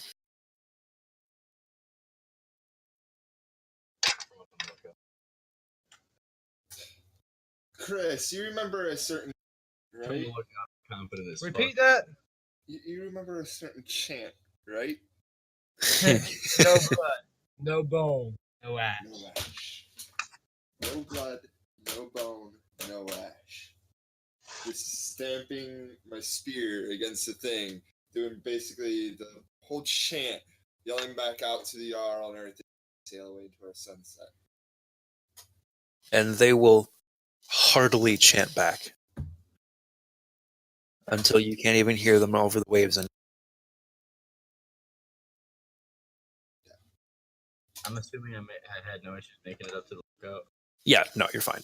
Sweet. Just make a athletics check just for shits with advantage.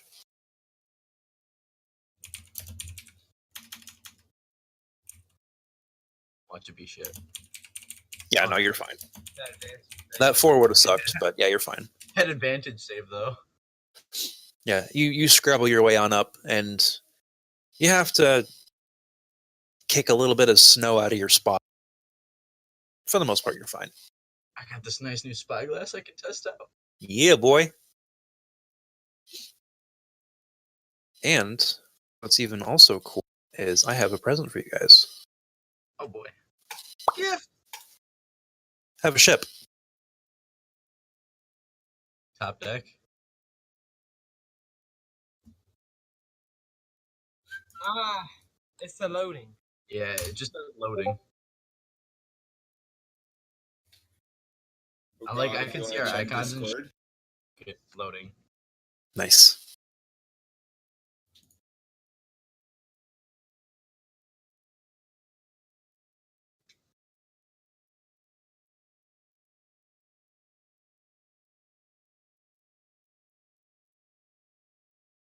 So, with us being on embarking on the Journey. Fuck you. can I find ebb and flow and have like pretty much have them teach? I call dibs on finding ebb and flow first. You don't even realize, Johnny. But like I said, finding those two and then having them teach me deckhands. Like I'm a deck builder person anyway, so I should be fast and skilled with my hand. so I'm useful to the ship.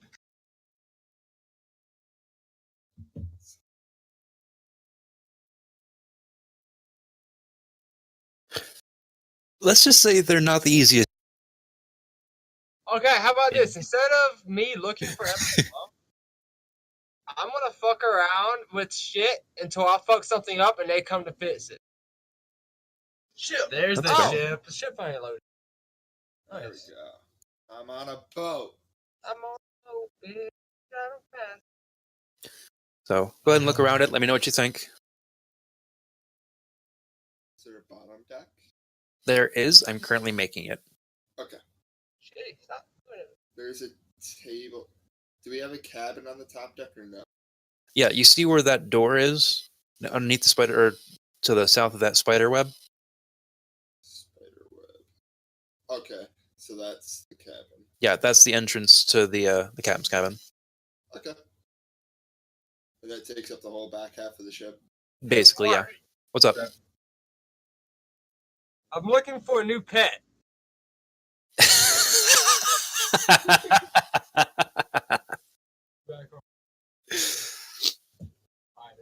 Oh, sorry, Solomon. The lookouts over on this one.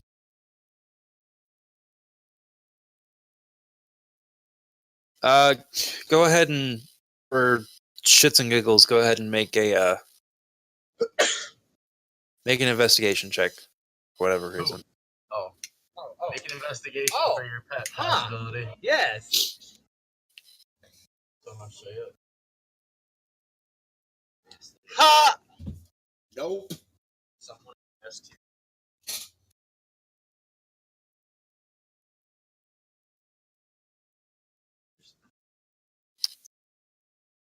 I feel like if you said that in the right situation, like So, Haldor, as you're meandering about, you stumble across a rather large spider web, actually. And for whatever reason, and for whatever mode or method that you had, you decided to just reach your hand down in there and see what you could find. And as you're just sort of rifling about, you feel this sharp pinprick pierce through the back of your hand. And you immediately feel that just this burning sensation enter into your bloodstream, and you're going to be poisoned until. Yeah, my other hand to punch it. Oh yeah, you squish it immediately. Piece of shit. But yeah, you're going to be poisoned until somebody gets that fixed. I'm gonna go to fucking wow. She's going to look here. he can't think straight. The poison's already affecting. I was going to come up and talk to Jack. By the way, if you guys want to go ahead and move yourselves, feel free to. What? I rolled my find them. Yeah, and I mean, Find them. you look stem to stern, and those two little fuckers are nowhere to be found. Yeah, I'm gonna go find Tora and have her look at. Ow. Oh, I love what how we happened? go to Tora for everything. She's the responsible one. You walk over to find her. She's currently just sort of leaning on the edge of the deck, just sort of looking out onto the end of the ocean. Just stumble upon her and just show her my hand and be like, ahem.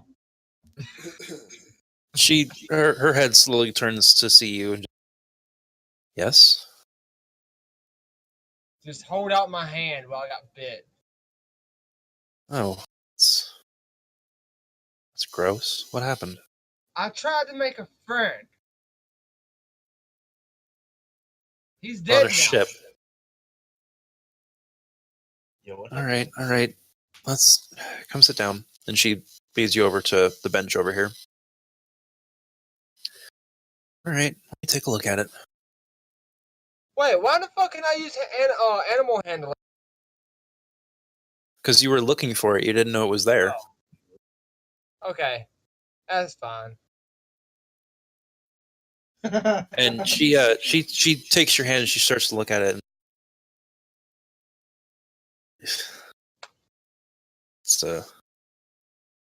It's not great, Haldor. That's actually kind of serious. Well, Just left. that helps any. I mean, good. At least now nobody else will get bit or affected. And then Sarah could have shot it. immediately showing up as if out of nowhere, right next to you, Haldor. Both Ebb and Flo are just sort of looking at the wound like, Show. did you get bit? No. Well, I was just like, Okay, bye. And they leave. okay, bye. English, in the like most brutal Norse I can, Englishmen don't know sarcasm. I'm And assuming they were speaking common, right? yeah. But they walk over to where you had smushed the spider. They find the corpse and they come back. All right. Damn. God fucking wow. Here, this should help. And they, like, one of them is actually holding the spider. The other one takes a small pair of tweezers that they take from their satchel. They rip out one of the fangs, and they dig into one of the other satchels that they have, and they sort of throw it into a mortar pestle, and they grind it into a powder, and they just sort of smear it on the wound. Don't touch it. Don't get it wet. You'll be good in probably about 10 minutes. Alright. Trust me, Captain's gotten poisoned enough times. Don't tell him I told you, though. So, never mind. But ask his name was fighting the ship. Obvious. Say again? Nothing. We're good.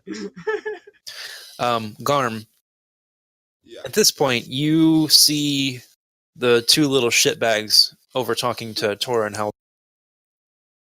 We're gonna get them. For it. What are we doing? We're gonna grab them. We're gonna throw them off the fucking side of the ship. For at least 2 minutes. Okay. Or hang them over the side of the ship. Like, Go ahead it'll be and nice make if we'll hang them. go ahead and make an athletics check. This isn't a lynching, right? We're not shrinking them up. Can I help him hang them over the edge?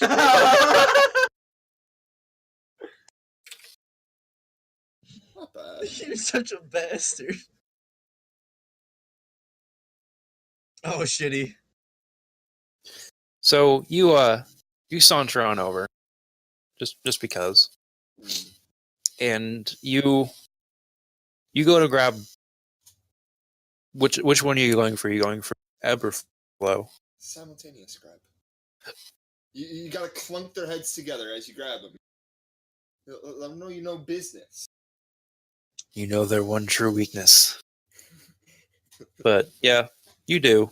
And they as they're finishing administering the serum to Haldor's hand, there is a looming shadow behind them.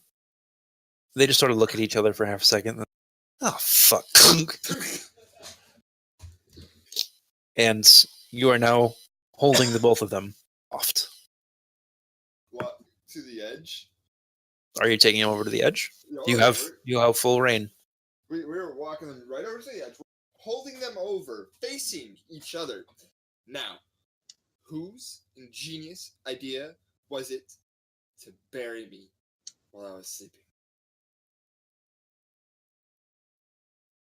Ow. Now, Ow. I'm gonna act like I dropped them by jerking real quick. And as you drop, quote unquote, drop them, Yeah. they both reflexually take out and are now pointing one of those metal tubes directly at your chest. It was the guy with the red hair. Thank you very much. Yeah, would you mind putting us down, please? Okay, let go. Thank you. And they both immediately grab onto the side and do like a practiced flip over your head and are now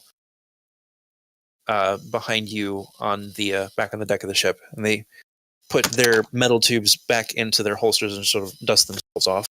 By red hair, he means Solomon, right? I No. have silver hair, you fuck. Who has red hair? Who has red hair? Who has red hair? Perception. Like, fucking keep fucking this up. That button. That Mark. That's only if he can see him too. Who has red hair? Well, from the amount of time that you've been traveling with either the one or both of them, you know that the brothers Raken and Fakim both had bright strawberry red hair. One of them is currently no longer with the living. Drop kick the other one. Like I said, if you can find him. Good luck. Raken, are you actively trying to hide from Garm? Yeah, look at the map. That's what Sam was doing. Are you clambering up the post? I gotta go. He even rolled the athletics for I'm it guessing and that's what that's everything. for. Okay, yeah, all right. So yeah, you managed to scamper on up the mast of the ship. No problem. I'm watching this happen through my spyglass all the way, by the way. Yep. And well, let's go ahead and kill the sad music. We don't need that. Right. Instead, Present.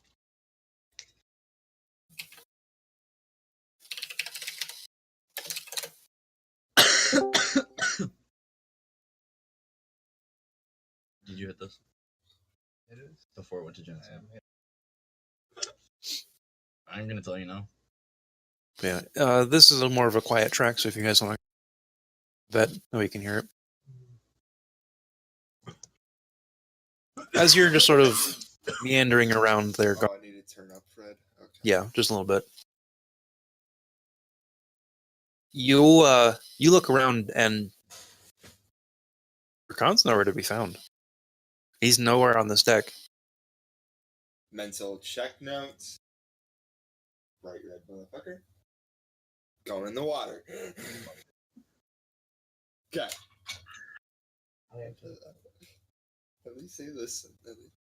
I have to figure out what the tube things are because they are very satisfied in.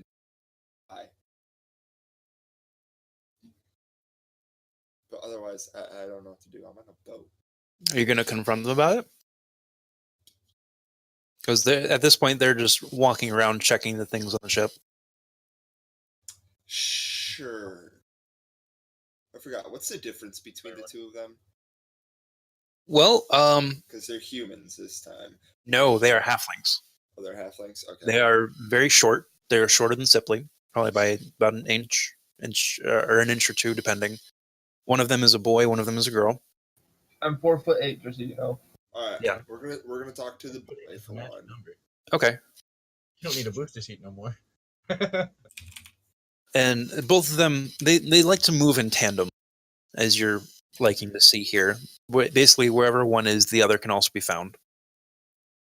And currently, they're tying ropes around pegs on this this solid mast here. Nautical terms for those who are curious, these are just the lifelines, in case the ship begins to list. Mhm. Solomon already knows all this bullshit. Yeah. Speaking of which, can I see anything? Go ahead and make another perception check with advantage and add 2 to it as well through the spyglass. So, Garm, you're approaching the halflings then? Yes. I got a nat 20. I see that. We'll get to that in just a sec. So, as you approach the two of them, they're both like hand over hand tying these knots in quick succession all the way around the edge of the mast. I'm gonna try to copy them and ask them a question. Go ahead and make a dexterity check with disadvantage. Dex check with this. Yep. Okay. I do this a lot, I realized.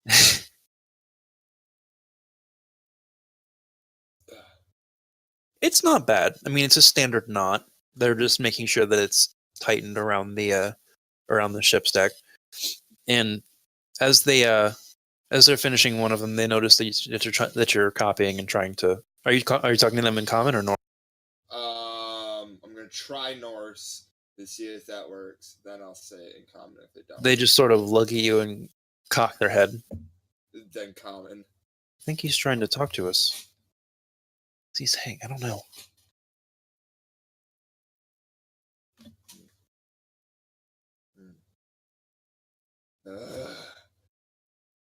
Can you understand? Oh, there we go. You can talk for real. How about that? What a miracle. Norse. What are the tubes? Oh, these? And both of them at the same time pull out their metal tubes. They're different than Deo's. You can distinctly see these ones are a bit more intricate. And they look like they have all these different mechanisms doing different kinds of things. Well, I mean, I'd like to just call it a pistol, but I mean, we sort of. And then the other one picks up. We built them ourselves. They're we call them a thunder cannon. So, well, it's it works like a pistol, but it's a bit. What? They look around. It's a bit better. What's a pistol? Over in English, hey Captain, can we borrow your pistol for a sec? And Deo, who's been sitting in the back of the ship, just sort of minding his own business, working on sharpening weapons and such. He saunters on up and just sort of standing next to Jack. He's gonna toss his pistol over to the twins, who catch it ably. And from what you can see, it's basically it's a thin metal tube with a curved wooden handle at the end and a projecting metal spike in the back of it. I'm gonna pull the spike. You try to pull it out, but it just sort of clicks backwards. All right, now careful. Now it's primed. And they're just going to sort of point it up and away from the crow's nest, making doubly sure not to shoot Solomon. Thank you. And that you see them pull a small little lever on the bottom of the wooden handle connecting to the tube, and the spike in the back clicks forward, and all of a sudden there's this loud sound as smoke goes billowing out of the tube. Odin's beard! Y'all never seen guns before? Nope. From up in the crow's nest. A little warning next time. Sorry, Sully. But That's yes, weird. that's a So, pistol. Once had my It makes noise. What's the point? And as soon as you ask that, a bird drops on top the deck of the ship. Is it a big bird? It's a decent sized bird, actually. It makes birds! Dead ones! Go look at it. Dead ones. It's over on the towards near the stairs. Okay. makes birds. No, I'm gonna go get the bird. Go ahead and make an investigation check real quick. Yep. Bird.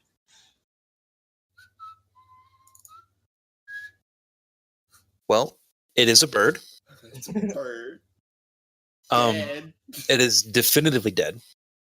And as you just sort of pick it up and look at it, you see a very, very, very hole in the bottom of the bird where blood begins to or is continually trickling out. It looks no bigger than an arrow wound, but there is no arrow. And as you flip the bird over on the other side, there is a much bigger hole. Sorcery. Technology. Something Senite does. Oh, Sen would love these. That's why I'm avoiding now.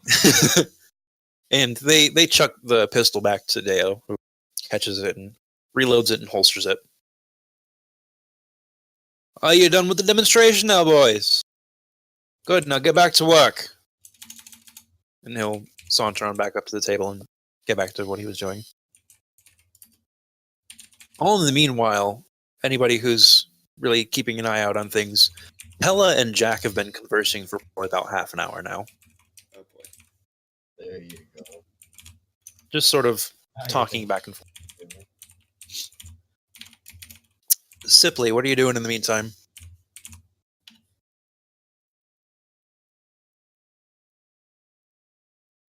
Look around the study. Looking around the one now? The study. Oh, inside the captain's cabin? Yeah. Okay. We'll just place you. Fucking hit for that one. Holy shit. Basically, inside, it's more or less just an extension of the cabin itself. There's the desk back in its proper position next to the shattered window. There's a nice armchair placed behind it with a faux leather cushion. In the corner of the study itself, there's a small lockbox, and there's a shelf with a couple of books and scrolls and just sort of miscellaneous odds and ends here and there. Mark, not to interrupt, but I gotta get going. I know. I see the time. Don't worry. Yeah. We're gonna pick things up pretty soon. Alright. I go to the lockbox. I'm not here. Okay. Yeah, I'm not here. It's not actually locked, but when you open it, there's nothing inside. It's been cleaned out completely.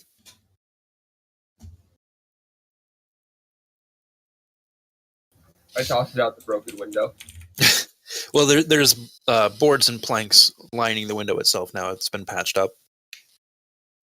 Okay, I try tossing it out the window. Go ahead and make a strength check.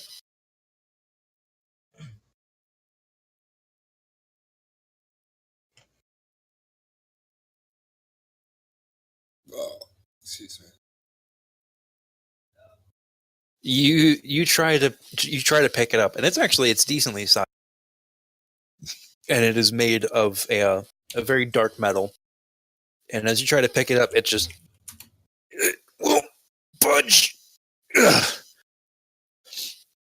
It is stuck where it's sitting.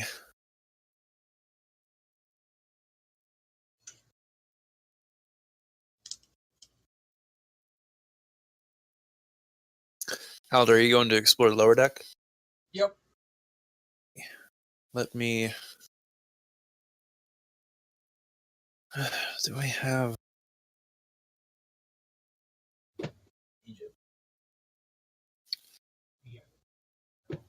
We'll get to that later because right now, I need everybody to go ahead and make a perception check.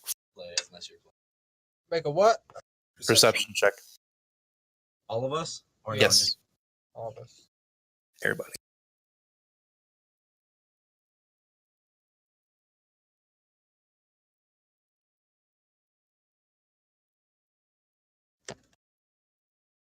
Why am I rolling advantage on all shit right Because you're poisoned. Oh, disadvantage. now? Oh. Well, it's been more than 10 minutes, hasn't it? Not really. It's getting to be. Fuck you now, one then. I'm downstairs. I don't. All right, we'll call Haldor downstairs. Did I honestly drag it all the way down?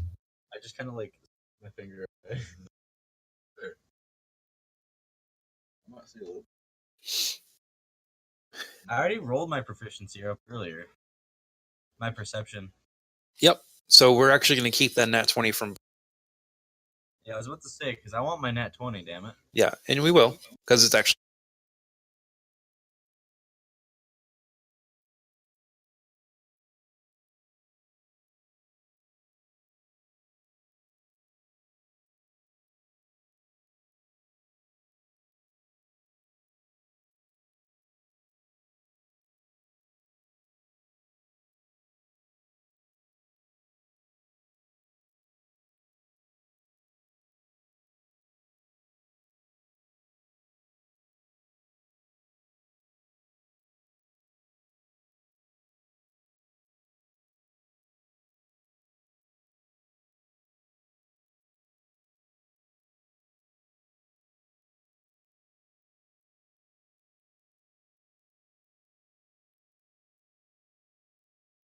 We're disconnected. It's trying to reconnect.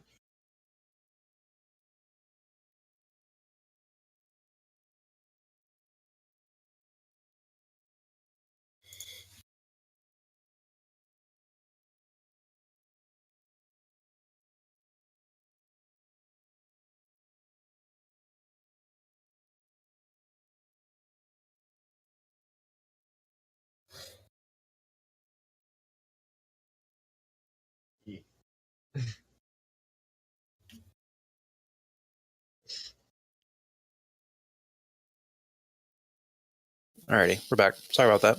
Very good. So is everybody still connected to Fantasy Grounds, or do we have to reconnect? I'm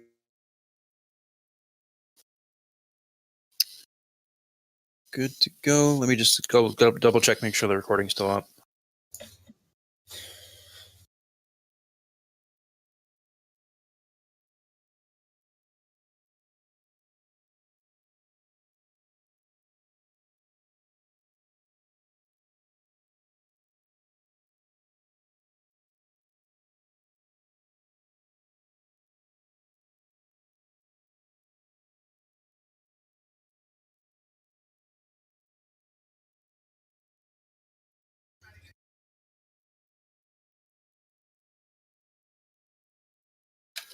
Alrighty, I think we're still good.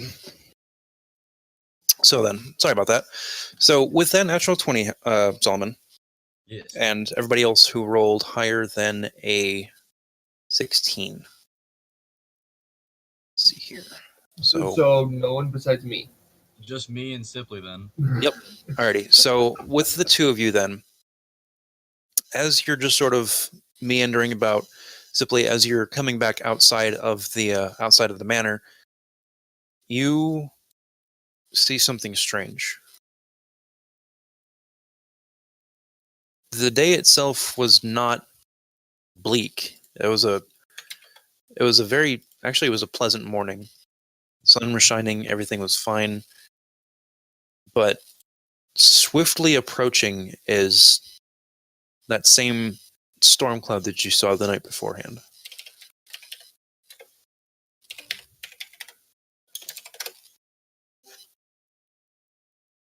And immediately, everybody feels the listing and rocking of the ship as the winds begin to howl past you, and the storm is now upon us. That's what everybody sees. With Solomon and Sipley, however, you guys notice something entirely different. While, yes, the storm is raging, there are things moving in the water. Big things. How big is big? big. Big enough that it is now making splashes as these creatures are now jumping onto the ship. Guys, we have company.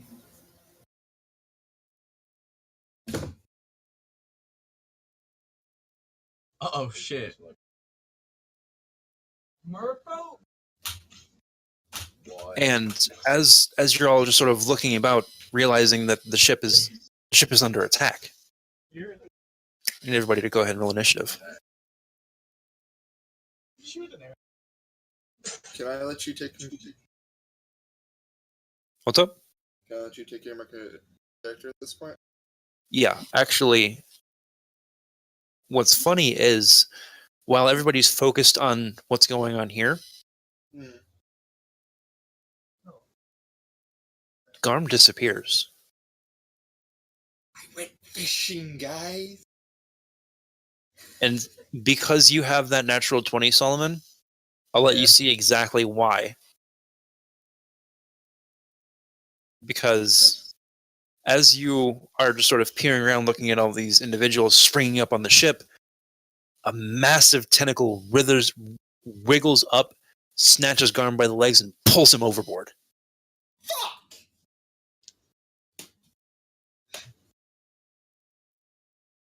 Is Garm killed? Stop the ball.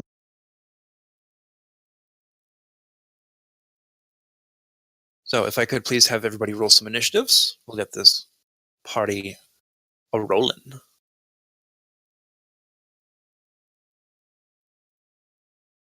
Alright, well, good luck, guys.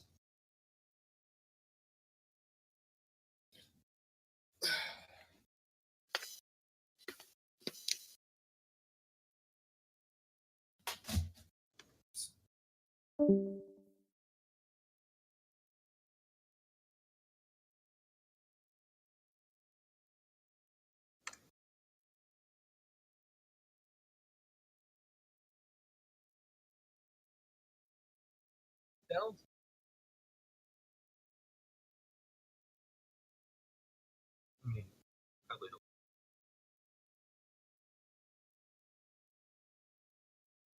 Trash roll.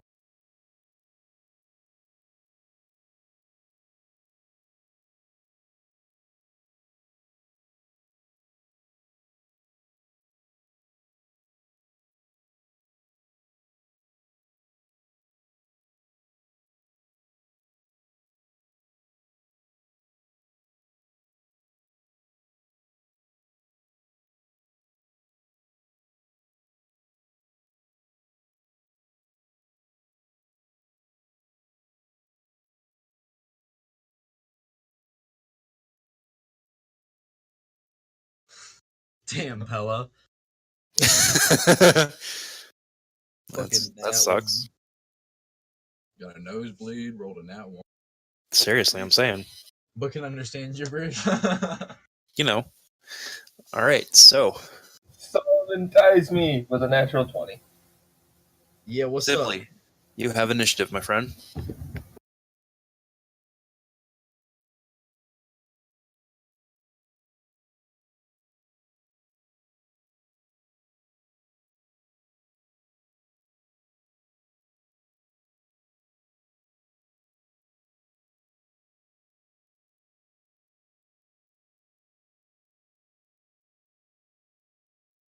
So, as we're looking at the scene unfurling here, a bunch of these blue-skinned, shabby-clothed humanoid individuals just leap up onto the ship, snarling and and they're brandishing these tridents and or spears, and they are just gnashing. What are you doing? Poking the nearest one. Why Go am for I it. with all my exes now?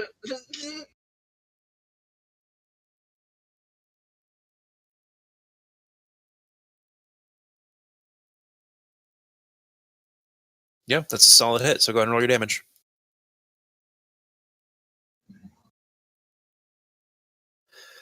So as you're readying for combat, you draw your rapier, lunge forward. Unfortunately, it did know that you were there, so you didn't get any kind of a drop on it. And as your rapier sinks into the flesh of this being, it lashes out in pain, just and has its eyes set on you. And this is where I say goodbye. Just in case, run the fuck away. Go for it.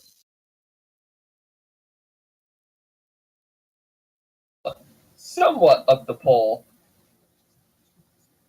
So are you climbing up? So this right here.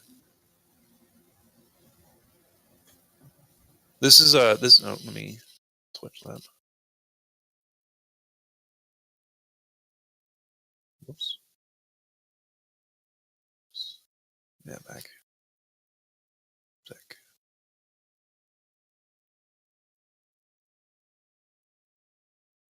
So this is a 10-foot climb up the deck here.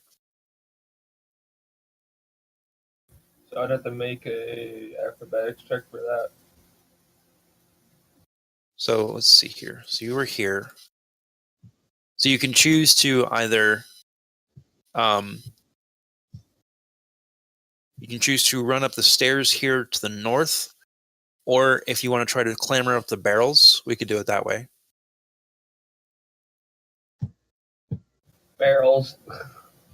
Okay, so let's see here. Your move speed is, what is it, 35? Yep. 15.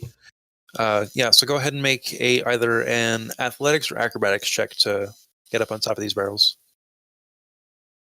Nice. That works. Whoop! And you do so. And then I think you've still got 5, 10, 15, 20, 25. You've got 10 feet of movement left. Getting as close to that pole as I can get. So we'll say here. Okay, and is that good for your turn there, Sipley? Yeah. Alrighty. Solomon, my dude, you're up. All right. How can I target again? I forgot. So if you're looking at the map itself, you can either control left click on the target you want to hit, or if you're on the combat tracker, you can do the same thing with their pictures on the left.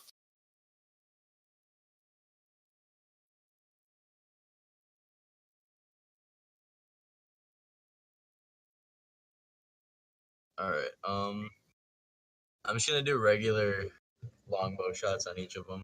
Regular shots? Alright, go ahead and roll the attack.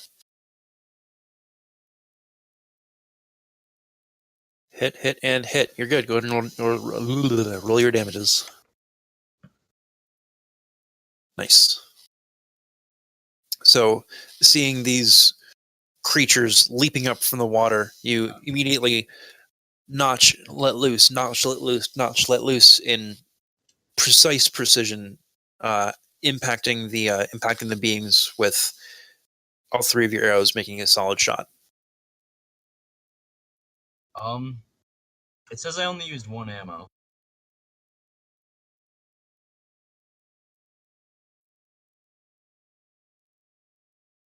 All right. Yeah, basically just try to keep track of which ones that you're shooting. Yeah.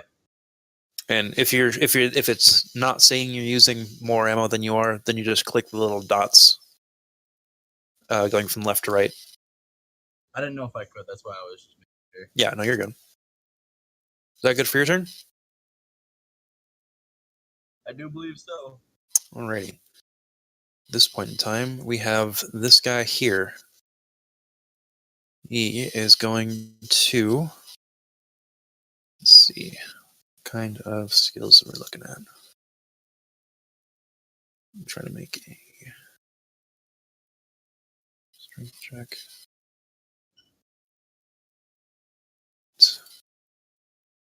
Okay, so he's going to move, let's see, 10, 15, 20, 25, 30. And he's going to take the dash action actually to get up into the crow's nest with you, Solomon. Oh, son of a bitch. You shot the wrong one. So it's going to clamber on up the post there and get right in your face. Sweet. That is its whole turn. Damn, he's done next turn. Reagan, before your turn, I need let's see who's closest. I need Tora. Well, that's for me to do. To make a dexterity saving throw. Do that real quick. Okay, she's fine. Anybody who can see anywhere near Tora, so Pella, Solomon, Haldor, and Reckon, you guys see another writhing tentacle flow up next to Tora and attempt to snatch her, but she sees it coming and ducks out of the way and actually rolls closer to the mast. Reckon, you're up. I'm using a short bow.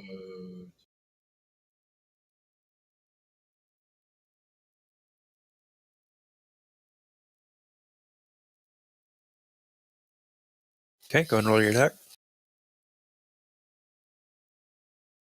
Oh wow! Oof. Rough.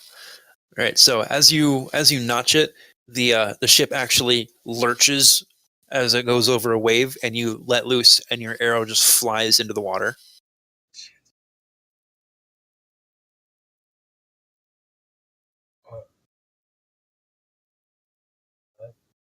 But luckily, you have 2 more attacks you can make.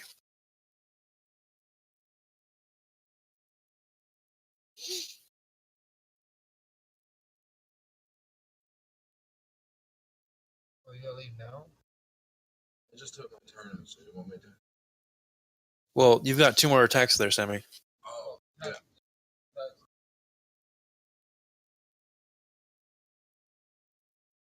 That one's a hit, so you can go ahead and roll the damage for that.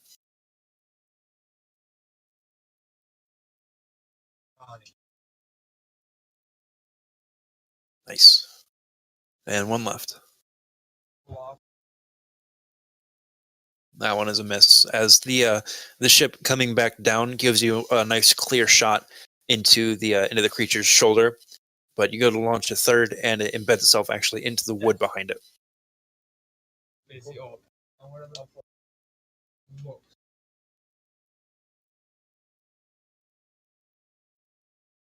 that your good for your turn there, Sammy? Yeah. All right. Moving on to this guy here. Is going to rush up to Tora and initiate a multi-attack. So we're looking at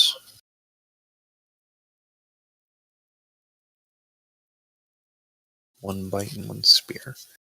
So it goes and it lashes forth with its gnashing teeth. I'll drive there so you can wake up. And Why can't you? with a spear. She might. Thankfully, she ducks out of the way of the spear. The big guy over here is actually going to...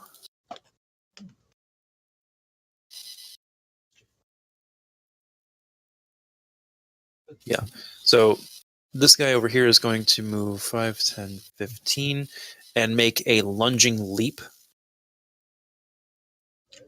into the crow's nest, literally grabbing onto Bracken and dragging you down with it onto the deck of the ship. So you're going to be here, he's going to be here, and both of you are going to take 9 points of bludgeoning damage.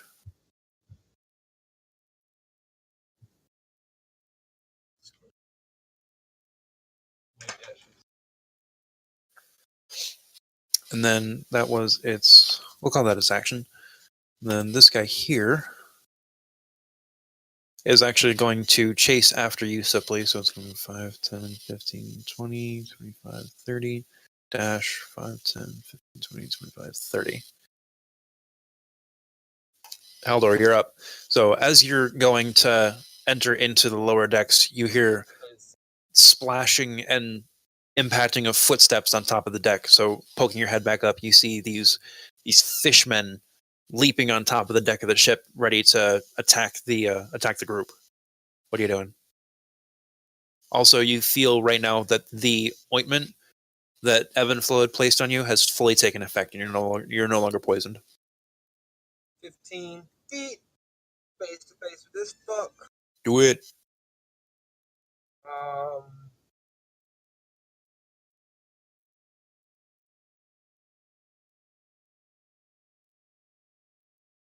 Give me a sec. Need to do this. And I need. So you're going into your Cobra stance? Yeah.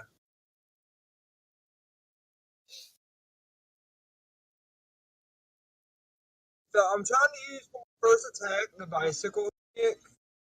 Uh-huh. So, well, actually, no. I'm gonna use my first attack as a regular attack, and then the because I used my swift to activate my stance, so I can't use the swift to activate the third attack, but I can still hit him with 2 attacks, right? Let's see. Yeah, because you have extra attack. Yeah. So the basic kick first. Do I have to activate the disadvantage because I have the? Yes, because with the advantage from your stance and the Okay. disadvantage from that, it'll cancel itself out.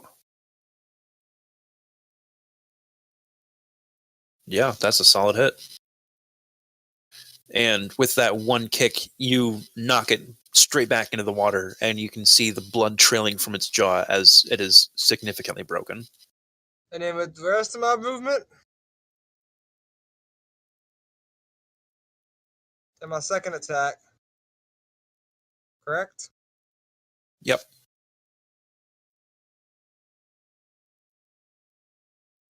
Yeah, good hit. Nice. So this one being made of a bit sturdier material, it takes your kick to the basically into the solar plexus, and it sort of staggers back, and it coughs up this like brackish purple blood. That's like. Is there something else that's going to go with the bicycle kick? Like it's just not a, like it's got something else that goes with it. With the bicycle kick. Yeah. Let's see here. Because like it's more than just like an attack roll. Like it's something Yeah, else. you got to make a. You have to make a dexterity saving throw, but you also get to make an extra second attack with the bicycle kick as well. Yeah, that's what I thought. Like there was something with it. I didn't. Yep. So you can make a second attack with that. Hold on. Let me. Do I make a second roll? Yes. Okay, that's why it is 2. Yep. Okay. Which is also a hit. So go ahead and roll that damage. Nice. And leaping through the air after the that first kick to the clavicle, with your foot still planted on top of it, you wheel around and knock his head clean off of his body with the heel of your foot. And I save. Yes, and you do a nice little 3-point landing. And I'm good. Alrighty. Moving on to Jack. My boy. Jack is going to use his bonus action to rage.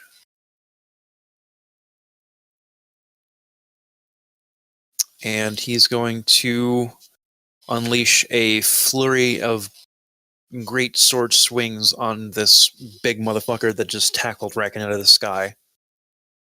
So, go with reckless attack. With that. Some of that. Some of this. That. Some of this. And a bit of that. So, in a whirlwind of blade swings, Jack just unloads, and just digging into this thing. It's looking pretty tough though. It's taking his blows with not a whole lot of fucks to give. Tora, on the other hand, is going to let's see. Can she? Yeah, she's going to use her bonus action to disengage. She's going to move 5, 10, let's see. 5, 10, 15, 20, 25, 30.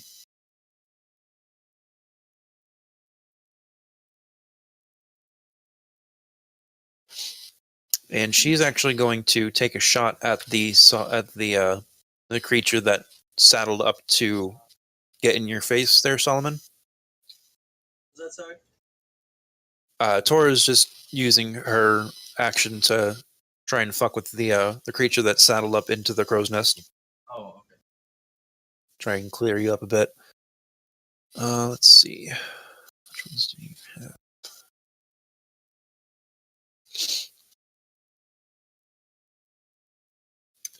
have? She is going to. She's going to use a distracting strike.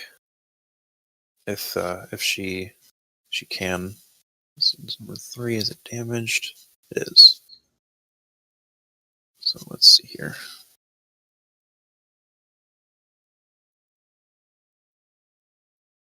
Good hit. Loss of Slayer. Superiority. Damage dice. Distracting strike. Damage. Yeah, nice. And with that, she lets loose a single arrow, and it embeds itself into the base of the creature's skull, and it just sort of collapses forward at your feet there, Solomon.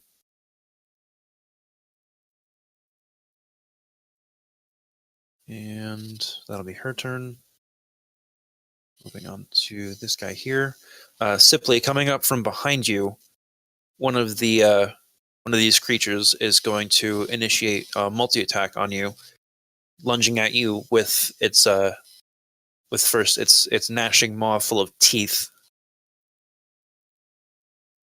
Oh. Targeting you. Your AC is 16. 16. So that is a hit. So you're going to take 5 points of piercing damage.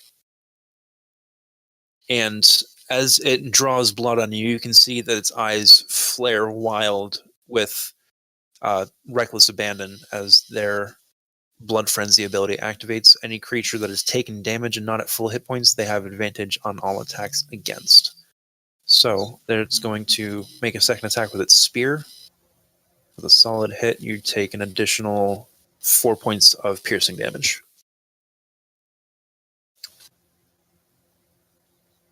Onto Ebb and Flow. They are going to... What are they going to do? Completely disregarding the guy that they are next to, they're going to target this big motherfucker over here.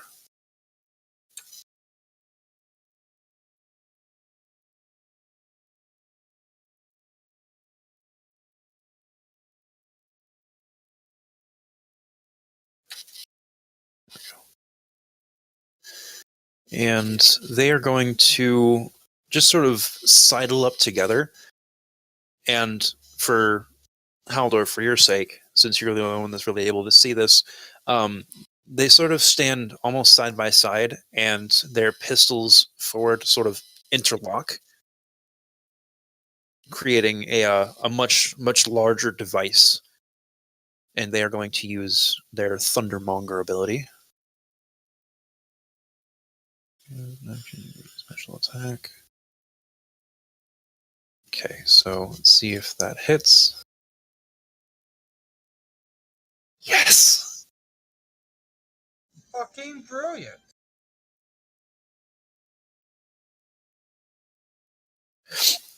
And God damn it, dude! What the hell? with a cacophonous,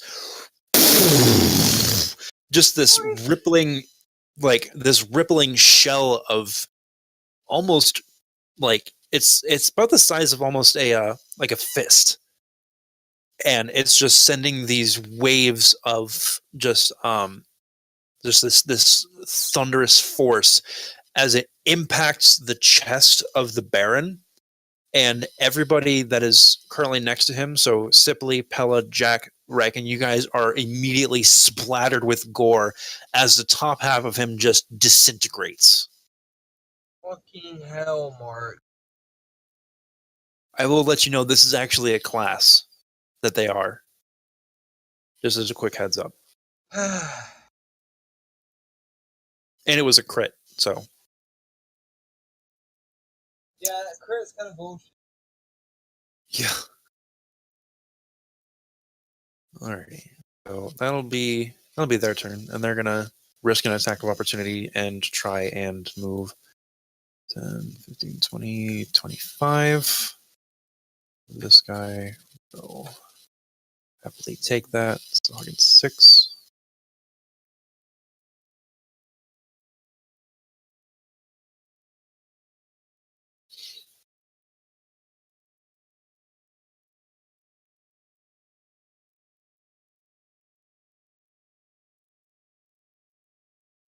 With a spear. God damn. As they try to move away from this Sahagin here, he wheels around and jabs a spear through Eb's abdomen as their pistols unsection themselves from each other back into their individual forms. Moving it to Deo's action.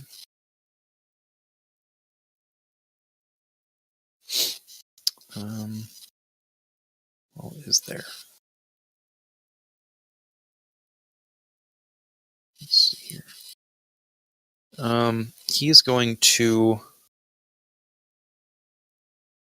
5, 10, 15, 20, 25, 30. He's going to move up here and try and fuck up this Sahagin here.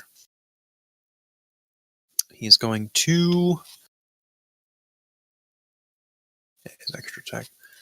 He's going to make a rapier slash with a hit. Rapier slash with a hit. And then targeting this guy over here is going to attempt to make a commander strike. So Sipley. Fuck. Never mind. As he definitely eliminates this Sahagin here on deck, he then withdraws his pistol as a bonus action and lets loose a bullet that whizzes past Rankin's head, whizzes past Sipley's head, and unfortunately just past the Sahagin's head as well, as he was attempting to make an opening for you to make an extra strike. But unfortunately, that did not connect. But he's about to be attacked by this guy here with a bite. Oops. And a spear. Nope. Deo just parries it away like it was nothing. Hella is going to move 20. And he is going to use his bonus action to give Sipley a point of inspiration. Where did that go?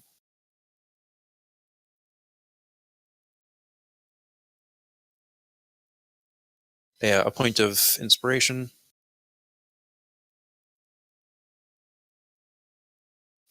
And then he's going to use his action to not attack Sipley and instead fire a crossbow bolt at this guy here, dealing 7 points of piercing damage. So at the top of the round, we can either take the initiatives here that I gave you, or you can feel free to roll your own.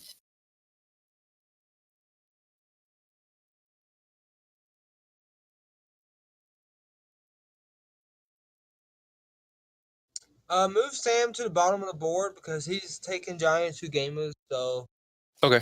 it could be a bit before he gets back. We'll put you at initiative 1.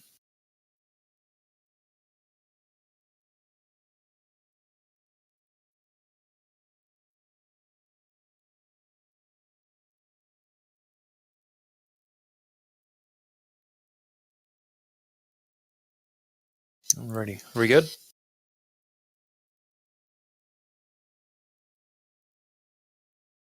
Sipley, you're up. You have two Sahagins here in front of you. One of them just took a crossbow bolt to the shoulder. I'm poking the one I poked before. The one that you poked before is already dead. Oh, wait, no, that is him to your left there. Okay, go ahead and roll damage. What is up with me and twos? I don't know. But with the addition of the crossbow bolt, you managed to find just the right artery and sever it as the fish man who is in front of you begins spraying his brackish purple blood everywhere and crumples to the ground.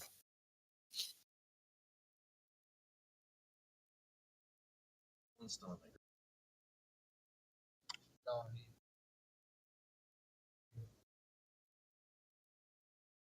Disengage. Alrighty.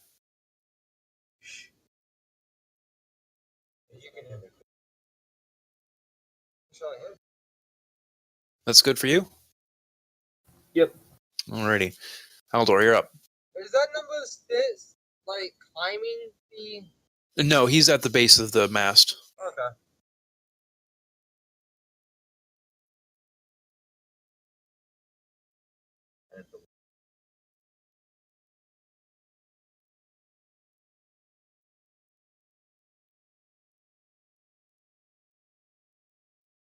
Entering bear stance? Yeah. Nice.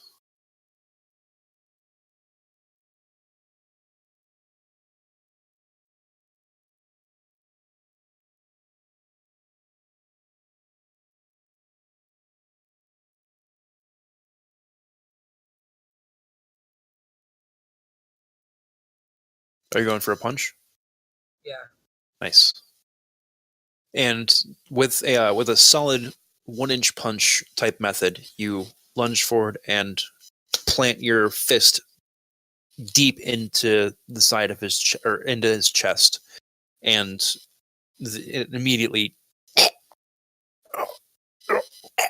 and crumbles to the ground.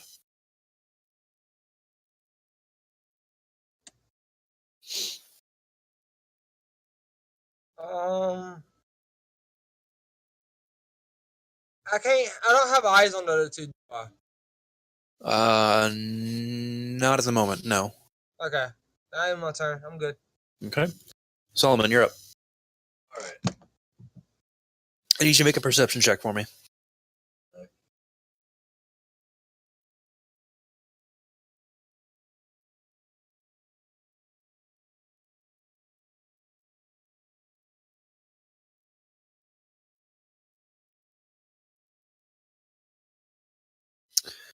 As you're up there in your crow's nest, watching your allies sweep the deck of these mongrels, you see something massive swim beneath the ship.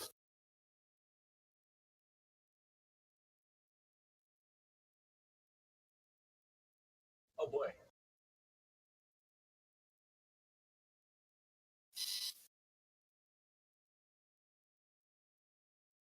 It is also now your turn.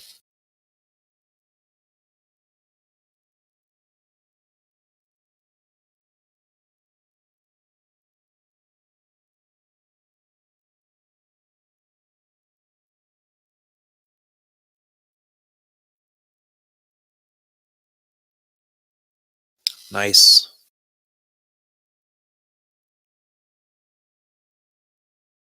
Good shit. Go ahead and just roll me another d8.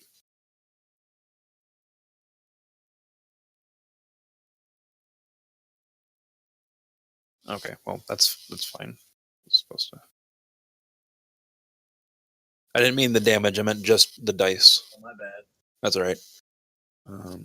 Yeah, it doesn't really matter.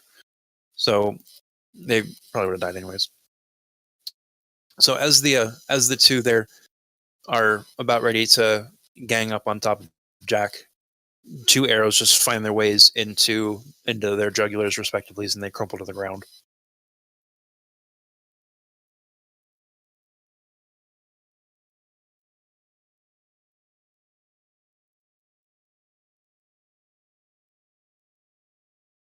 With the battle appearing to be over currently,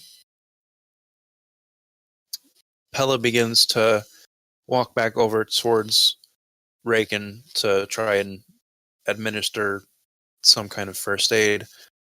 However, what he is not really aware of, but yet everybody currently around him is that there is now a series of tentacles writhing and writhing up to the deck of the ship, as before you an enormous monstrosity finds its way onto the deck. I charge and give it a hug.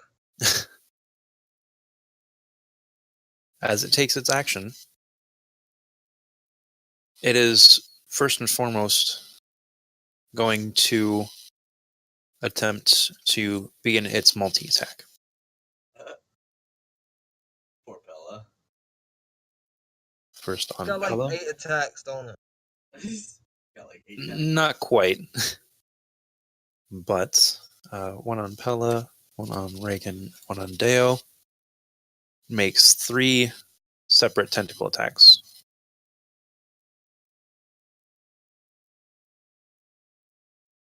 Each of which is a hit with 15 points of bludgeoning damage to all 3 of them. And as each of the tentacles impacts their target, you can see there's some form of a mucus left behind on each of them. And for Deo and Pella, you see it's fine, but Raken suddenly screams out in pain as he takes an additional 7 points of acid damage as the mucus sort of begins to eat away at his flesh slightly. The beast is then going to slop down here.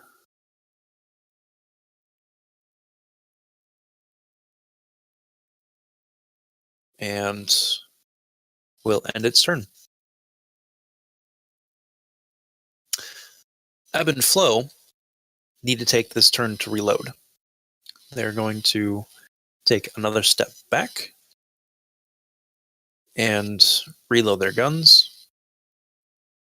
Deo, reeling from the beating he just took, is going to charge forward and make 2 rapier attacks.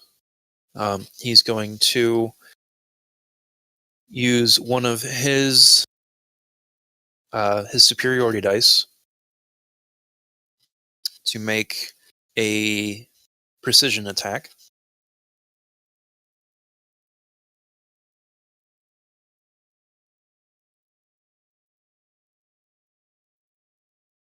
Oops. And that will most definitely hit. So Beast takes 10 points of piercing damage, and he is going to use his second superiority dice to call over to Haldor. No! Strike!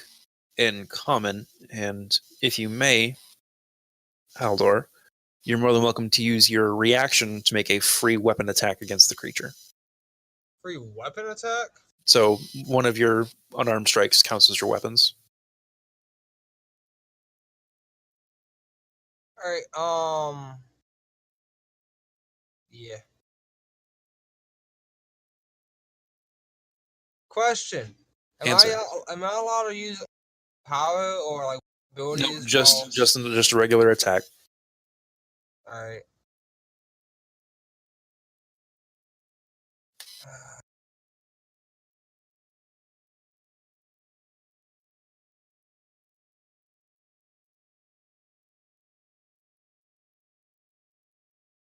With a solid hit. Very nice. And with that, we move to Jackaboy's turn. Jack Going to move 5, 10. Activate his Charger Feat ability.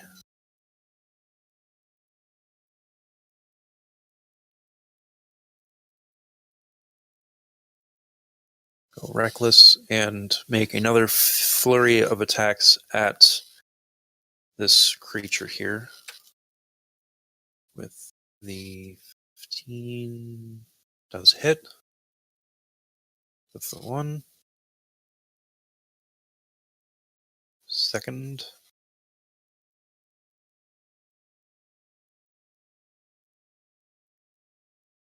And a bonus action third hit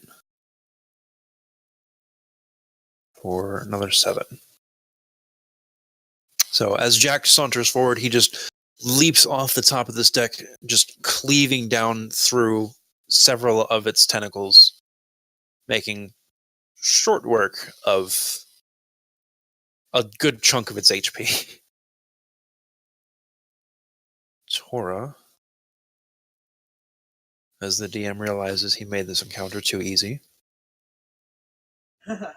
is going to move a couple steps back and make a series of attacks. How did the like?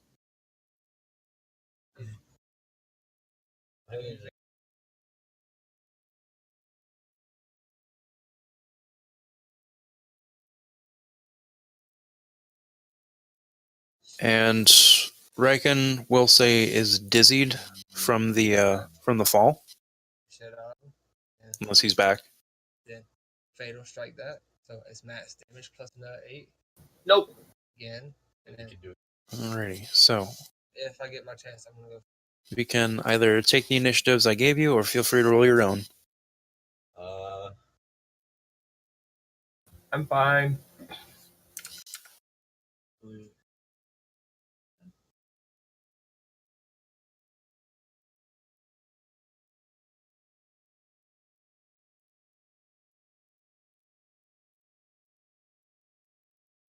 That was a solid roll.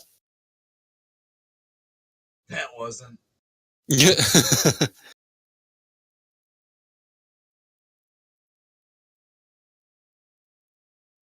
Alrighty. Sipley, you're up.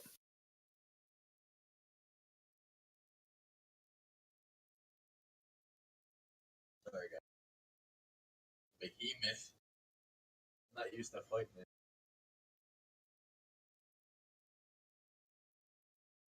Good little. Using lucky. Go for it.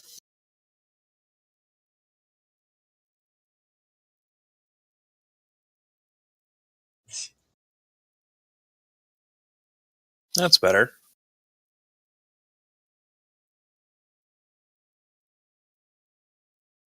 So either 23 or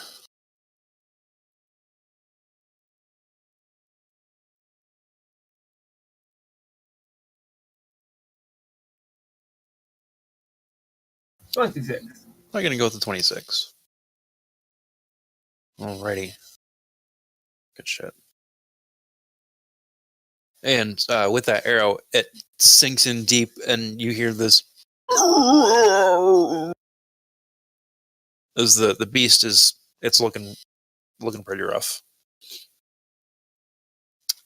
Haldor, my dude, Alright, so I'm gonna do a lot as I can. go for it. Fun. What are we thinking?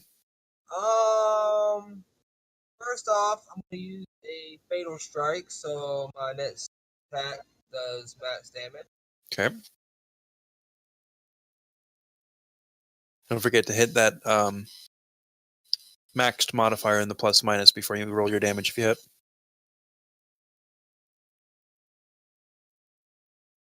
Okay, going to bicycle kick it to the face. Do it.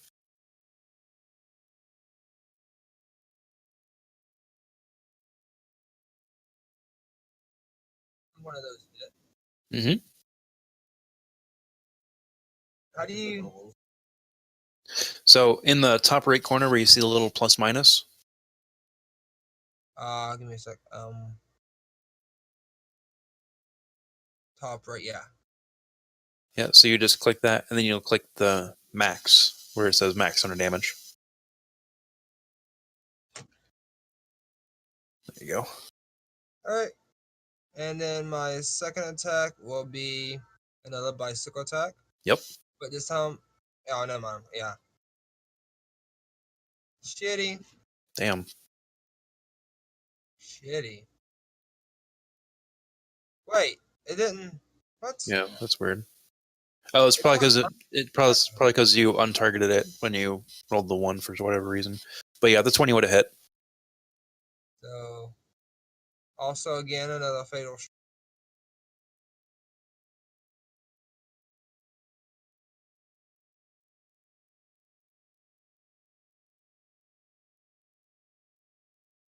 Very nice.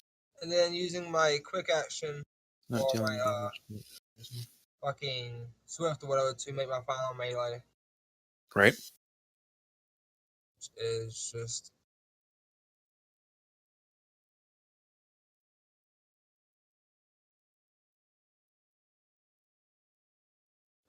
Is that just a basic attack? For Like, I can't use my bicycle attack as a bonus attack. sure you Okay. can. Can I? Okay. Yeah, absolutely. Because as a bonus action as a monk, you take another attack action. So yeah, by all means. Am I targeting him still? It says you are. 14 will not hit. 15 will not hit. Yeah, it's not wanting to target him. Yeah, it's being weird for whatever reason. That's gay. See, I fucked up because I wanted all my attacks. So it's attacks, but I should have went into my Cobra stance instead. Right. But I do need you to make a dexterity saving throw. Yeah. I'll reopen my shit.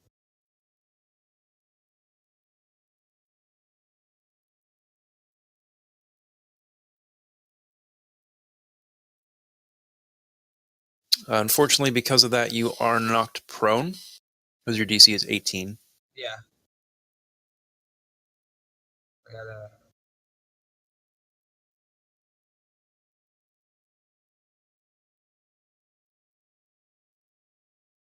And at the end of your turn, this aboleth is going to use one of its legendary attacks or legendary actions to make a tail attack on you, or a tail swipe.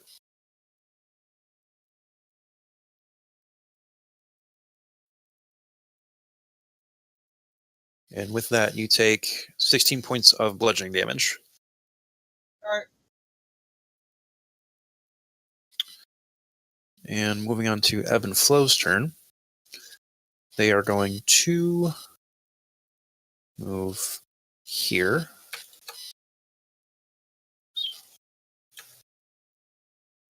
Target that.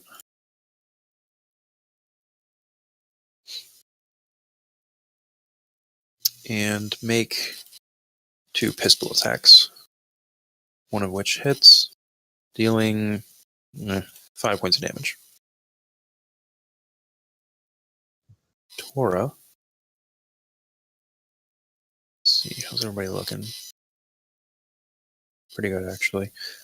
She is going to run 5, 10, 15, 20, 25, 30, 5, 10, 15, 20, 25, 30, run up here, and she is going to actually administer one of her poultices to Raken.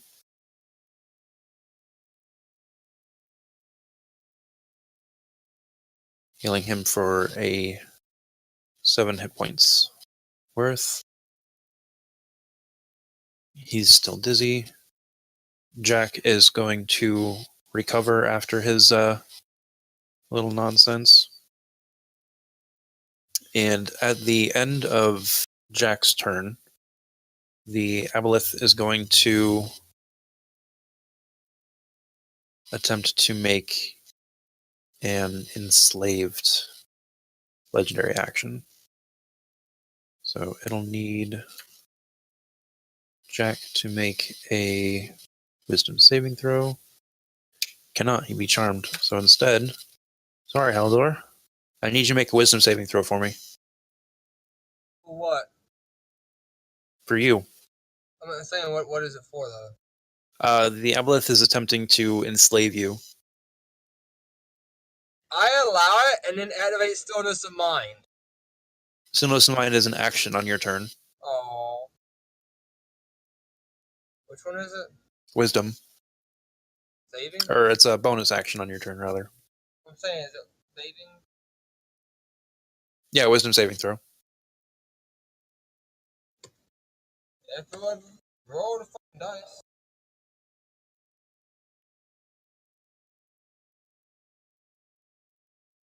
It's not by Jack, but whatever.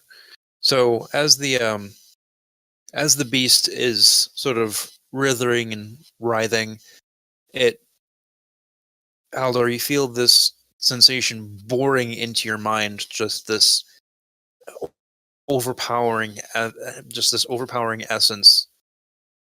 And for whatever reason, you lower your fists, and you really don't want to hurt this thing anymore. It's just trying to be friends. Alright, in that case, I'm gonna roll handle animal turn.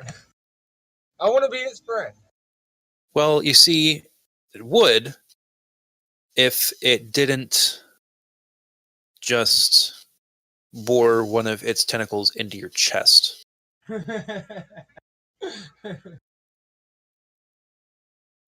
just want to be friends.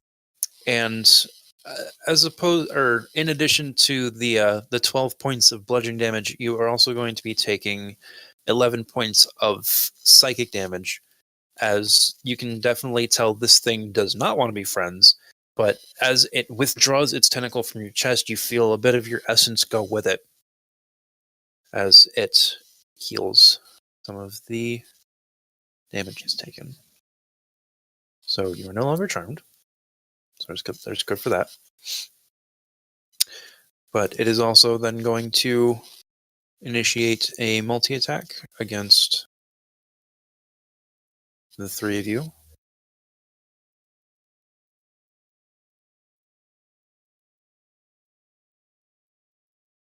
Okay, so against As a Jack big was a ass crit. creature. Against Jack, he's going to take 22.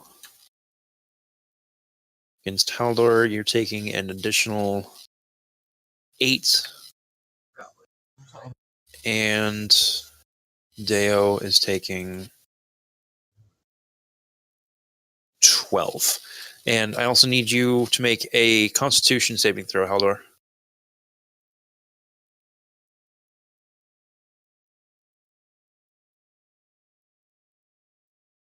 DC is 14. Yeah, you're fine.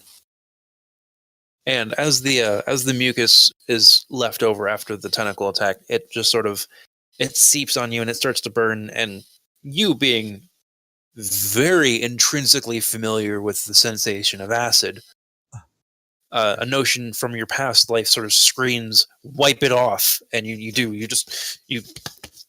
get it. You make sure it's off of your clothes, off of your skin. Alright. And Deo, what's Deo gonna do?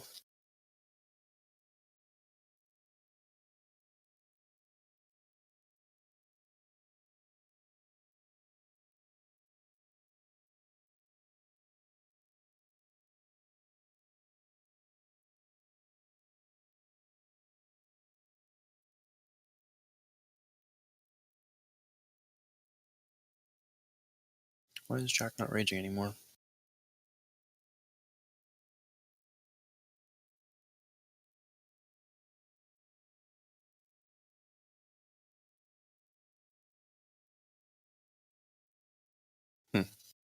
Weird. Anyways, with Deo comes another commander's strike.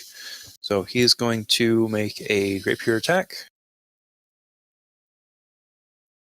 With a hit, he is going to add some superiority dice to himself.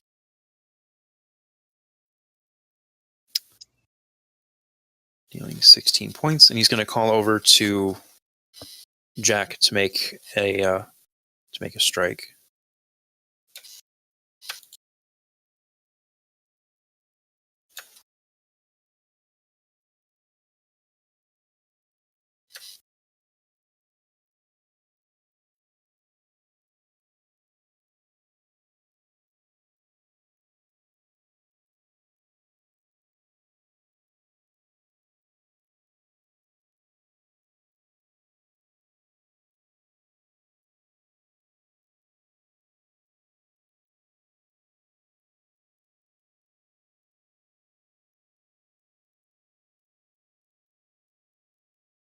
Oops. And with that, we move on to Solomon. You're up. Alright. Fuck him.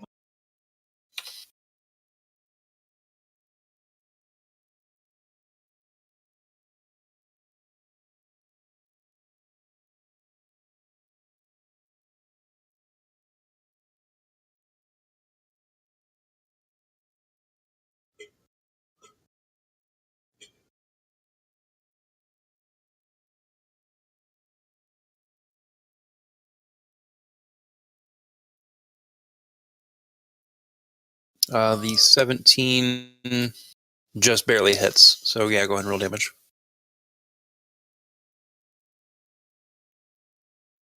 I don't know why. Not target. I'm not sure, but how do you want to do this? As you're letting loose all of your arrows, once again the storm surges and the boat lists too heavily, and your arrow just goes wide and it embeds itself into the or it just flies off the edge of the ship into the roaring waves. But the other two find their mark, and that last one was just exactly what it needed to finish Beast. So how do you want this to die? The most. Is there an eyeball that I can shoot? Is there an eyeball I can shoot? Like There is, in fact, there is a singular giant eyeball. right dead in the fucking middle. Bullseye. And you do so as the beast rears back for another intense strike. It exposes itself directly to you, and the arrow flies true and directly dead center into this beast's eyeball. It bores itself in, and you all hear this sickening as the arrow finds its mark, and the beast wails and writhes and tumbles over to the edge of the water and sinks down, leaving behind a trail of black blood. As the adrenaline exits your system, that was very uncalled for. The ocean's a dick. That's a bit of an understatement. What the hell was that? What is that? I'm gonna go ahead and climb down. Say again, Chase? I'm gonna try to recover some of my arrows. Okay, go ahead and make a athletics check for me.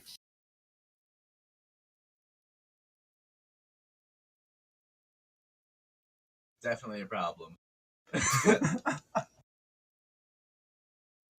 Yay!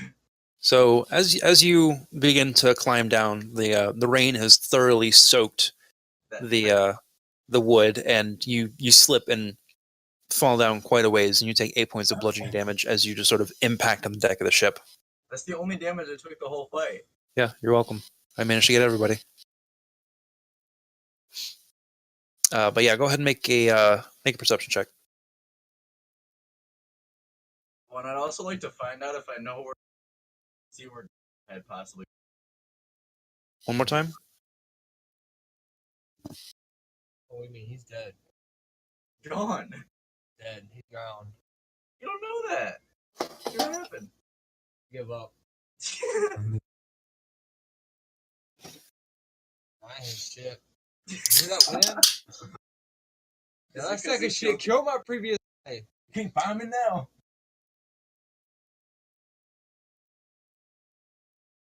But yeah, Solomon, you managed to find all the arrows that well, all of them but two, because those two you shot off into the waves. Yeah.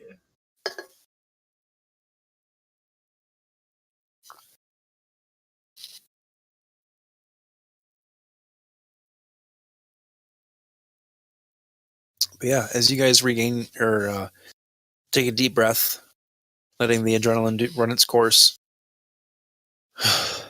you did it. You're alive. Although nobody sees Garm anywhere. He's got Perception to look inside the squid's mouth. The squid tumbled off the side of the deck and began sinking to the bottom of the ocean. Well, that's what Garm is. I might have accidentally.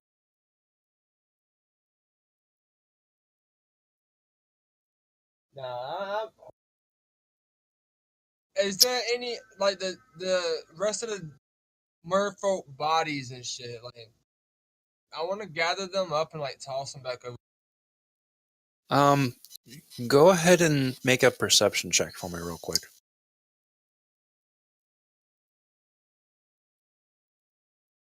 I gotta remember how to do this. Damn. What?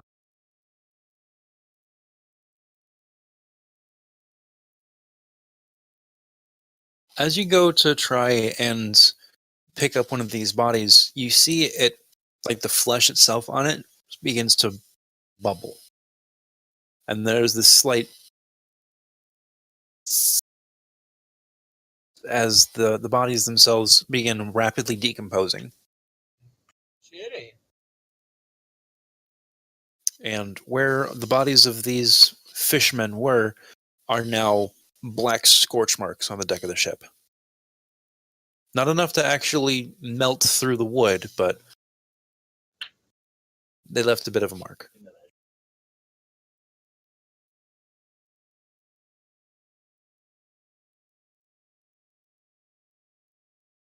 Do we have any damage to the ship? No, everything seems perfectly fine. Accidentally threw one. I'm gonna be right back. I gotta take a piss, dude. Okay, we're actually going to call it there for today. So I'm going to go ahead and award everybody the experience for the battle, except for Oh, the Deo Ebb Flow. We need Jack on here. neat. Like,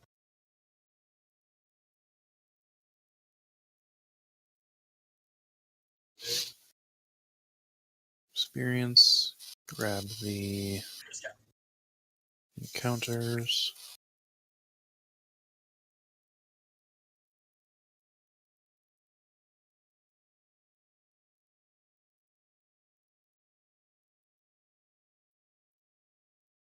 And award. So let's see. Ebb and Flow got enough to exactly level up. I almost got enough to level up. Almost. We're almost there. Well, if I got enough to level up, that would be 2 level ups in 2 sessions. Yeah.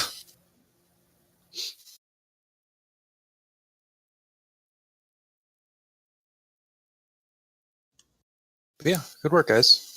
I realized I made that encounter way too easy. Well, it's not that bad of a thing considering we had to lose Johnny. True. Jack just destroyed it. That's what his crit did. Literally. He fucking obliterated that Sahagan Baron.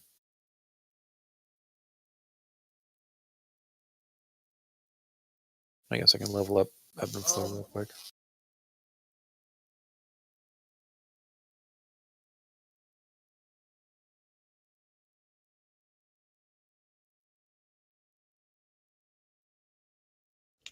Yeah, I hope you guys had fun. Not bad. I enjoyed it. Good. I didn't get to fight. Tripping on acid. Hopefully next time we can do a little bit like more intensive. Like I want to have a decently long session. Hmm. Well, I have everything planned for the next few sessions, so we should be good to go as long as there's no Next Thursday? um possibly we can shoot for next Thursday. I'll try to have everything done, but if not, we might have to wait another week. But Alright. we can try to shoot for next Thursday. Sounds good. Session goes. Alright, so Oh, we did that once. Like we had an entire day, then night session. It was. That was a Remember good that? day. Yeah, that That was was a a good hell of day. a fucking. No, this was like no, we got there at like lunch and went from lunch till like We 7 went from a.m. lunch. No. We went from lunch until 10. Yeah, it was super like. It was a long ass session. It was fun though. Yeah, I like that though, especially when we can get really into.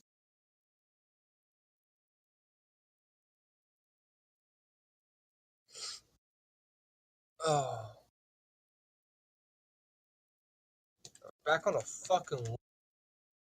No. You know what really made that fucking fight was Ebb and Flow's Thundermonger crit. Yeah, that shit was. That's what that was. Stupid. Fucking damage off that. Fuck you and that gun.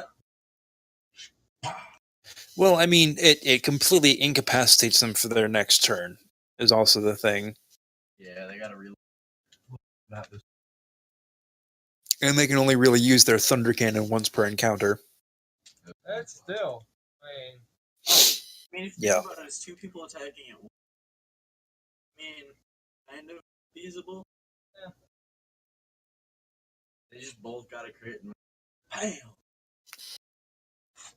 I was not expecting the crit to do that much, though. That was either way, insane.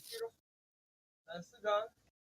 What was it? What was the damage they did? It was 48 damage. What was the damage they did? That is crazy. God.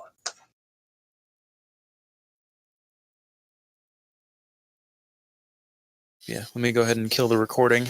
Be right back. da-da-da.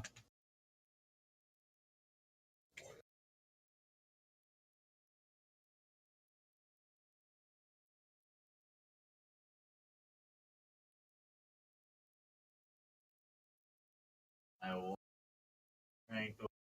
Oh,